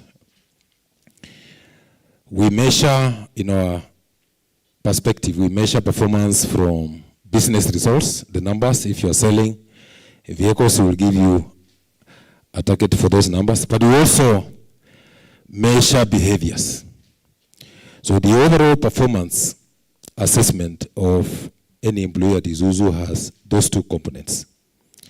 How you produce those results the results themselves, but also the process, because accountability is in the process.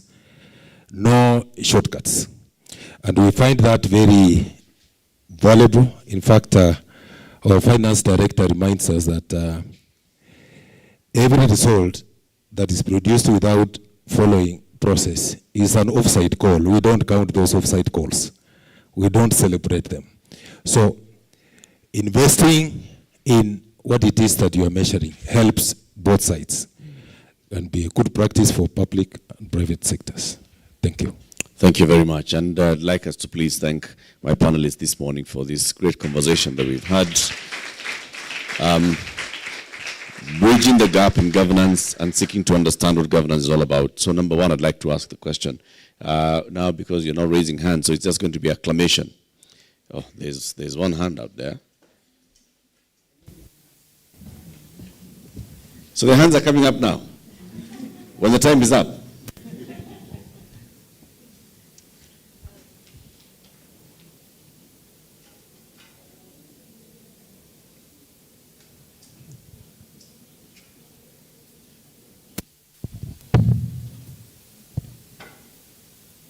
Hello, everyone. My name is Evelyn Kimani from ISUZU East Africa, and I'm very thankful for this opportunity, and it has actually opened my eyes on the G in governance. We were focusing on the ESG, and recently I had the opportunity to experience effects of good governance from a tracker. I was seated in a matatu heading home, and I was seated next to two ladies. One of them, they were catching up. One of them, let's call her Mary, just came from Mombasa, and she was heading home to see her relatives. She was talking to the lady, telling her how she's going to apply for a new job as a tracker, but it was, this has been her life. She was introduced to the tracking, if it's a word, to the truck industry by her aunt, and then now she's going to apply for another job, and currently she was training her niece and her cousin and her nephew on the same. That shows that I was actually listening to music, but then I started overhearing the conversation. I was like, oh, this is interesting, that it's safe, that through the good governance and the leadership, that it's safe for these ladies to be their long distance tracker. The ladies, she was saying that she moves goods from Mombasa all the way to Rwanda and back. And she was saying that even in the field, no one can beat her. When she's going for interviews, the men in the industry are like, are you capable of this? And she tells them, there was somewhere that she said, I asked for them to give me the vehicle, and I drove it all the way from Rwanda to Eldoret, and there was no any stop bys and all that. And that showed me that if when we have good governance and ethical leadership, it's also branches out to all other aspects, that it's safe for everyone to work in. It's now we start enjoying the sustainability aspect of it, because now she learned from her aunt, she did it, and now she's training other people. Thank you. Thank you very much. Ethics is infectious. Can I just add something? Thank you. At least, if there's one thing I also want you to notice, that by the time we were starting this movement in 2014, in our association, we only had 8 women truck owners. As at the data, as per the last quarter, we are at over 1,700 women truck owners who are also operators. Wow. So we encourage actually starting a women's wing of Truckers Association, so that we can also see how we incorporate the women into this. You know, truth be told, you know, women are better managers. So thank you for that. Truth be told, right?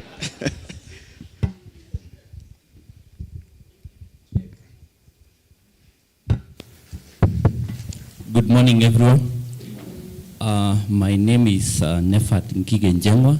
I'm the CEO of Auto Spring East Africa Limited.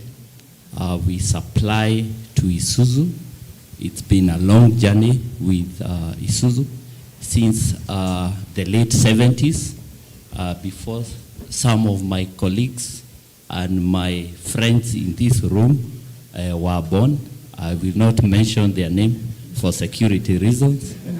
But this sustainability governance story, I wanted to make a practical comment by telling you about our relationship with ISUZU, which started in 1979, is still ongoing because of good governance. If there was no good governance, the story would not be, it would be a different story.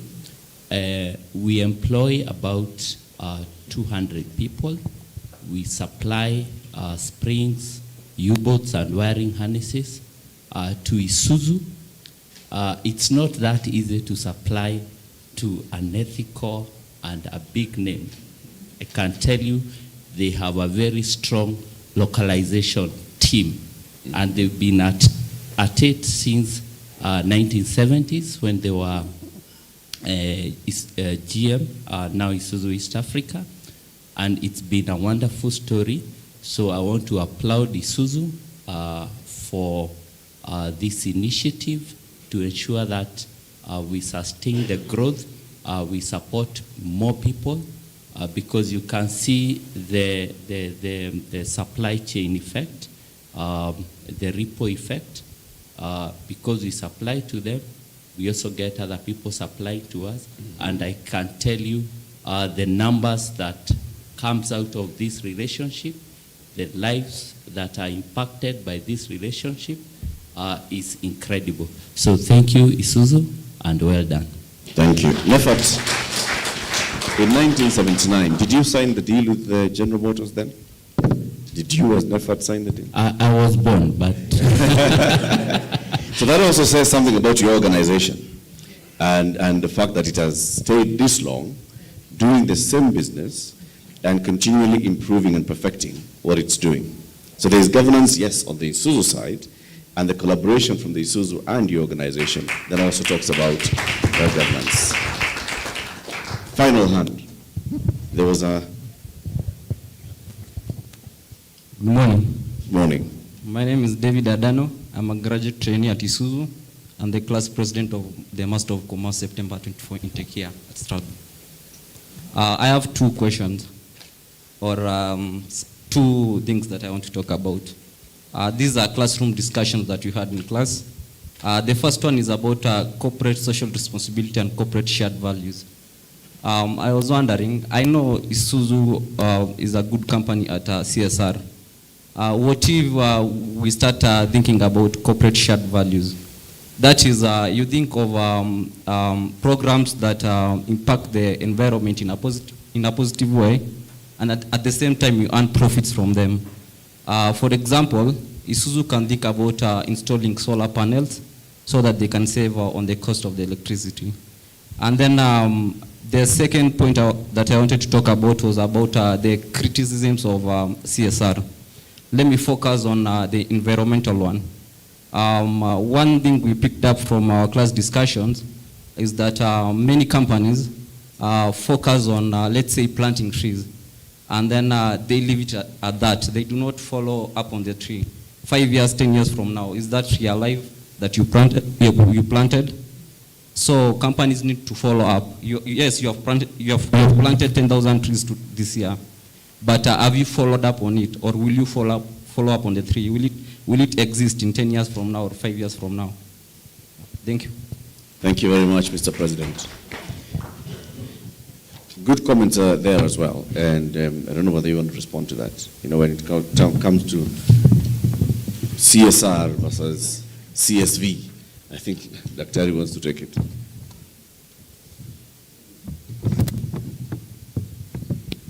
Yeah, thank you, Adano, for that great question, and congratulations on the role you have as the class president, you know, as an employee of ISUZU, and you have such a big position in Strathmore. That's also, we are sharing.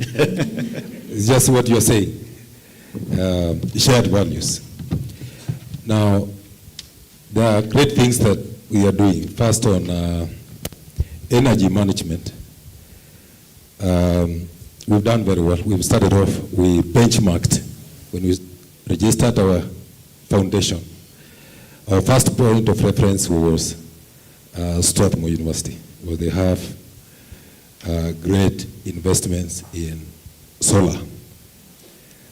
We picked a project on solar, and in March this year, if you, after this session, David, when you get some time, I'll take you up the roof. I climbed the roof the other day and counted those solar panels. There are about 1,040 panels. And from March this year, as at March, our contribution from solar was just 5%. 95% was from the main grid. As we speak now, that has moved from March to date. That has moved from 5% to 40% now. 40% is solar. And from financial standpoint, our electricity bill, we've saved 5 million shillings from March to date. So I'm sure Faith, the shareholder, is happy that we are doing all those great things. So David, that's a great comment. We are on it. And on the other aspects, we promote STEM education as part of our shared values. You know, we, as a technical company, we sponsor students to pursue education because we are the consumers. So there are many aspects which already fit in what you are suggesting. But also, we like getting great ideas from our new employees, so more of your suggestions will be incorporated in our planning. Thank you. Thank you very much. Thank you, Fred. We've got to wind up because there is another event that should be taking place shortly. So, ladies and gentlemen, let's welcome back on stage Evangelist Dr. Edward John Mungai the Baptist to come and just conclude what he's heard from this conversation.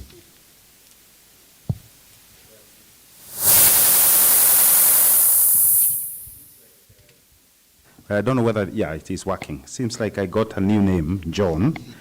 That's fantastic. Well, mine is very short, and it is coming up, you know, from where did we start? And I think Joroge was calling us to action when he said, we've got power in conversations. And I think throughout these 2 or so hours, it was about the welfare of our people. It was about, you know, how can we be able to take that to the next level. We heard very clearly that, you know, good governance impacts people positively. I don't want to talk about the negative things. I just want to talk about the positive things. That good governance impacts people, you know, positively, and for that to happen, there must be better decision making. That better decision making must be led by purpose and must be led by values. To be able to achieve that, you know, we must respect rules. And beyond respecting rules, we must also respect regulations, but also we must diversify. Because in diversification, there is value. We also heard of a very interesting thing, you know, that it must, and the institutions that you are building must be fit for purpose. If you are going to achieve the objectives, they must be fit for purpose. And for them to be fit for purpose is about transforming our citizens. And those citizens to be transformed, there must be business value, at least for the private sector. We've heard it very clearly. You know, I kept on preaching that it's not about CSR. It's about doing good as good business. So as we transform our people, there will be opportunities that will come, and those opportunities will require us to be agile. I've heard the word sprint mentioned. I think it's coming from rugby. And I want to recommend to all of you, you know, that agility is the way to succeed. There is a book, actually, this is out of the script now, which is called Scrum, the act of doing double the work in half the time. Jeff Sunderland. He's not paying me anything, but I tell you it connects very well with this agility, and if we are going to transform our people, and I can clearly see it, you know, even from ISUZU side, it might not be called agility, it might not be called Scrum, but we must be agile as we make our decisions. Compliance, we were told, is key, and for us to be able to achieve that, we don't need to be rigid. We need to be flexible, but at the same time as we become flexible, we must also be innovative, so that then we can be able to deal with that compliance issue. This whole discussion about governance and the broader concept of sustainability must start at the top. As you recruit your board members, as you have those board meetings, there must be a standing agenda, you know, about sustainability, and especially with a G, you know, for us to be able to succeed as an organization. Is also very true, and we are reminded that we know something is not right. But also at the same time, we know that something needs to be done. But it's very unfortunate that nobody is doing it. So again, friends, is an individual journey. We were told our organization have birth certificates. They are also individuals, they are people. So we must be able to bridge that gap between ourselves and our institutions if we are going to achieve this pillar of governance, and for it to be able to take us to the next level. We must take responsibility. Awareness creation is key, and we must preach this gospel. Even more reason why now I should be crowned a bishop. You know, as we continue pushing this agenda of evangelization. So we must create that awareness, and we must have that voice. But as we have that voice, the conversation about self-regulation was very key, and we must embed it.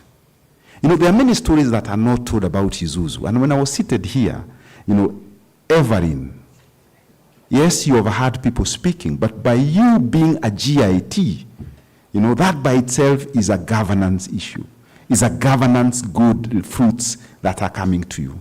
But also more important, there's something called Super Metro. When we look back, all the Matatu madness that was there was structured from the madness to the order, and the people that we should be able to pay courtesy to and, you know, commend for that is actually ISUZU. I don't know whether we know this. But this is about putting governance and making that governance work. But guess what? They didn't do it for the sake of it. They can tell you the numbers, how much they are selling, by just organizing that and making sure that there is proper governance. So friends, is really to say that there will be value. I mean, I heard Fred here, Dr. Fred talking about their employees and how they care for them and how happy they are. You know, I have had the opportunity to be at ISUZU a couple of times. Yes, of course, sometimes it's a bit of a challenge. Once you are seated and busy working, the fire alarm goes out, and guess what? Work stops. Everybody goes out, and you're asking what's going on. We should, I mean, few people should check what's going on, but they go out, all of them, and work stops. That's about the purpose, that's about the values that you're talking about. It's also about, you know, looking at it from a long-term perspective. And we must not look at it from a short-term perspective, because it will not pay. And if you look at short-term, it will not make a difference. When they were thinking about this Matatu madness and how, you know, to get rid of that, if they thought about 1 year, 2 years, and I'm telling this about probably 10 years, maybe, I don't know, maybe about 10 years. But now is when they are reaping benefits out of it. You know, at the end of it all, it is about us doing the right thing. But as we do that right thing, Ambassador called us to action. And it was very simple. If we are going to do sustainability, and in this case governance, then ethics is equals to reputation. And reputation is equals to good bottom line. But for us to achieve that, friends, we must think about ethical leadership. And I think that's the clarion call at the end of the day. We must lead ethically. And that way, we will be able to make a difference. We will be able to achieve sustainability. And sustainability here being that development that meets the needs of the present, but safeguarding the future. Remember, we live in a borrowed world. We have two options. We leave it as it is, or we make it better. Thank you very much, and may you have a good afternoon. Thank you.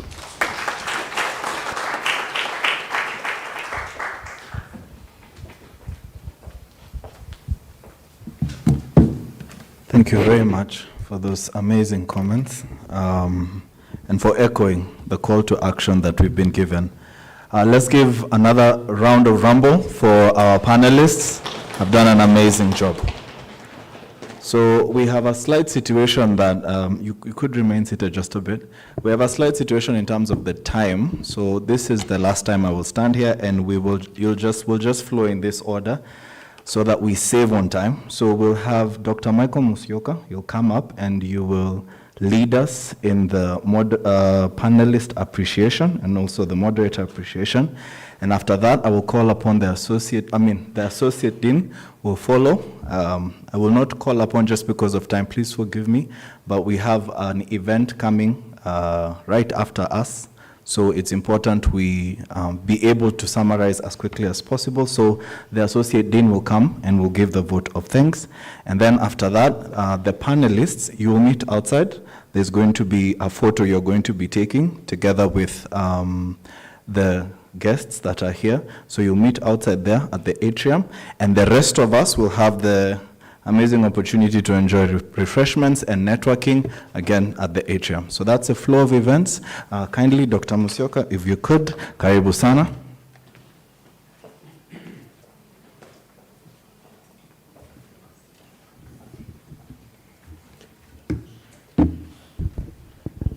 Good afternoon once again. Is it afternoon yet? We are almost there, 13 minutes to afternoon. Good morning, everybody. Sorry, because it's like I'm going a bit fast. We have an event coming up by midday, and I was like, we are past midday. I would like to convey a note of appreciation. I would like to thank you all for attending this sustainability seminar. We are honored that you made time to be with us here in this auditorium, and even those who are with us virtually.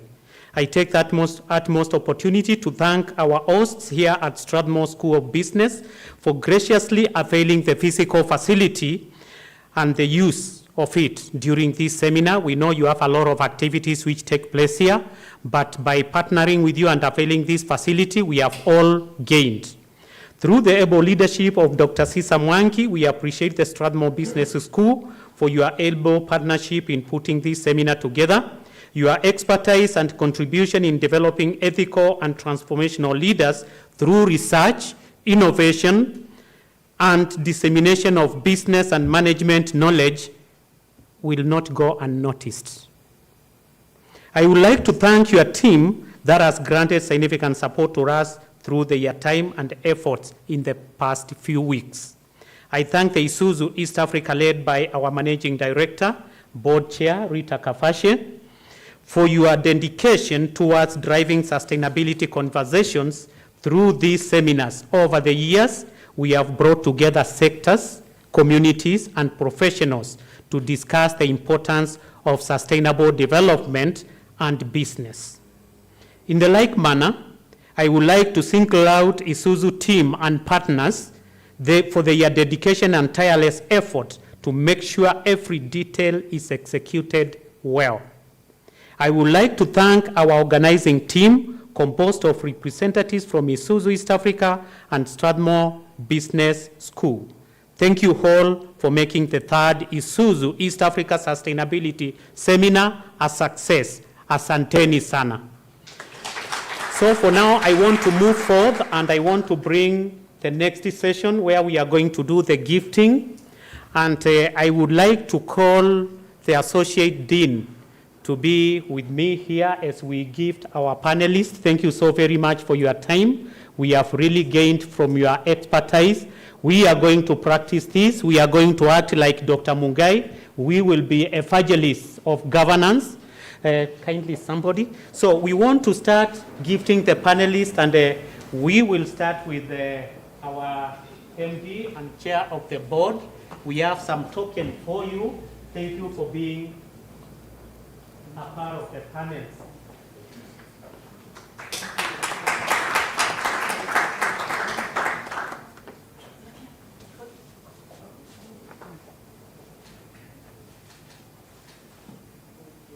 The next one will go to Professor Nura Mohammed. Thank you so very much for finding time to share your expertise with us and to raise your question for us.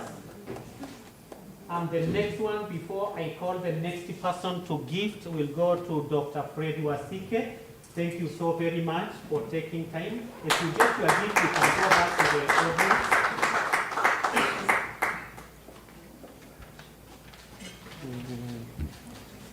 So I would like to call Eliud. Thank you very much for this invitation. Eliud, please come on the podium so that you can help us to gift. Who can help me to call them for me? Please. Thank you, thank you. So call for me the next lot for us to give to them. All right, we have Paula Zisa to receive her appreciation gift from the organizers. Thank you. Coming to share with us.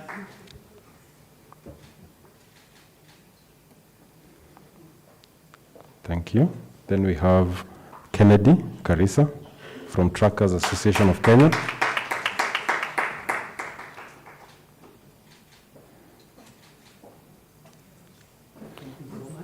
I would like to call Ambassador last- Esther Wariga to come and help us give to the remaining. Last but not least, we have Yes. Lawrence David from Stanchat. Thank you. Thank you, Ambassador and the President PSG for gracing the occasion for us.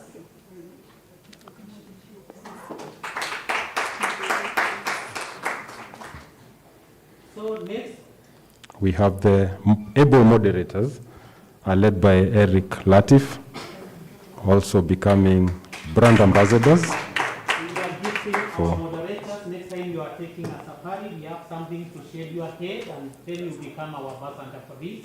Thank you for gracing the occasion for us. And finally, we have Dr. Mongai, John the Baptist. now becoming bishop.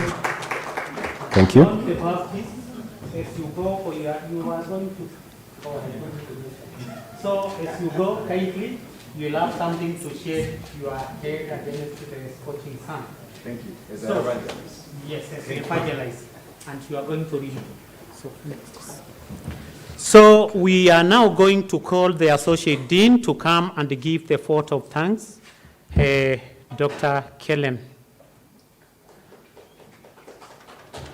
Thank you so very much for your time, as I'm not going to stand here anymore. Thank you very much. Good afternoon, everybody. You know, sitting there and just thinking about what has gone through in the seminar has been beautiful. And for me, the way I summarized it is that we must indeed embed sustainability and governance into our organizations. We must, and you know, Dr. Mungai started very well by saying that sustainability, we meet current needs without compromising the future. So what I've taken away is really the fact that much as we probably are working for profit and all those things, we must do these things ethically. It's not about money, it's about sustainability. Will we have the products we're selling today in the future, or we will have already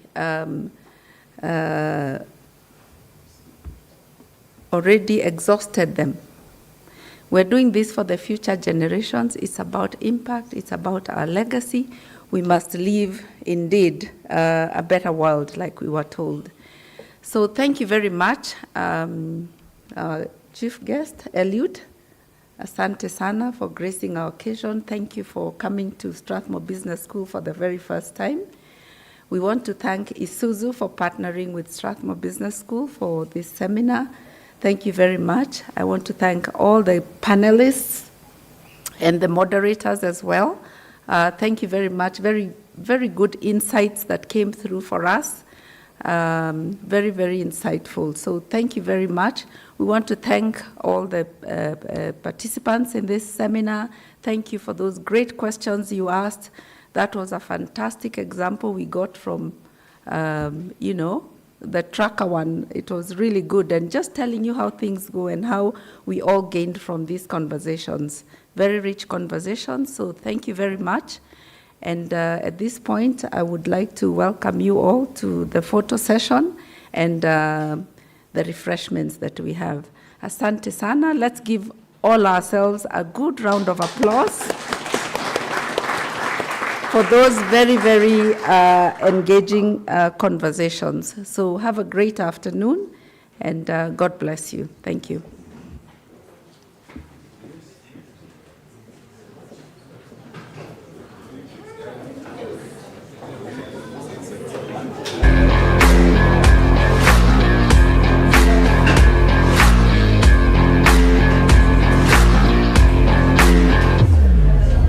One of KCDF's programs, automatic areas, is livelihood. So ISUZU East Africa came to discuss with KCDF, would we consider to support in doing a women empowerment program, and with a special focus on the Kenya rugby women, especially to give them life skills and also business skills. The partnership with the Kenya Community Development Foundation has been ongoing for the last 7 or 8 years. We started off with a partnership for what can we do to support the girl child access education all the way to tertiary level. And the first 1 year or so, we got about 6 girls starting off the journey. And as time went on, I think by the second year, we realized there was a very great need out there, even for the boy child. So we expanded the program, not only to cater for young girls, but also for young boys graduating out of high school and looking for opportunities of higher learning in the tertiary institutions. So with this particular shared passion for education, we started looking to see what more we could do. And an opportunity came up as we had our various discussions with KCDF to look at the area of livelihoods. And that's when another opportunity did arise where we could actually start off a livelihood project and whom to work with. Hence the Lionesses story, the rugby women's story came about. ISUZU has for a long time been a key partner supporting rugby in the country. And so out of concern, we're really interested in finding a long-term support program to prepare the Lioness for life beyond playing rugby. In this program, we discussed and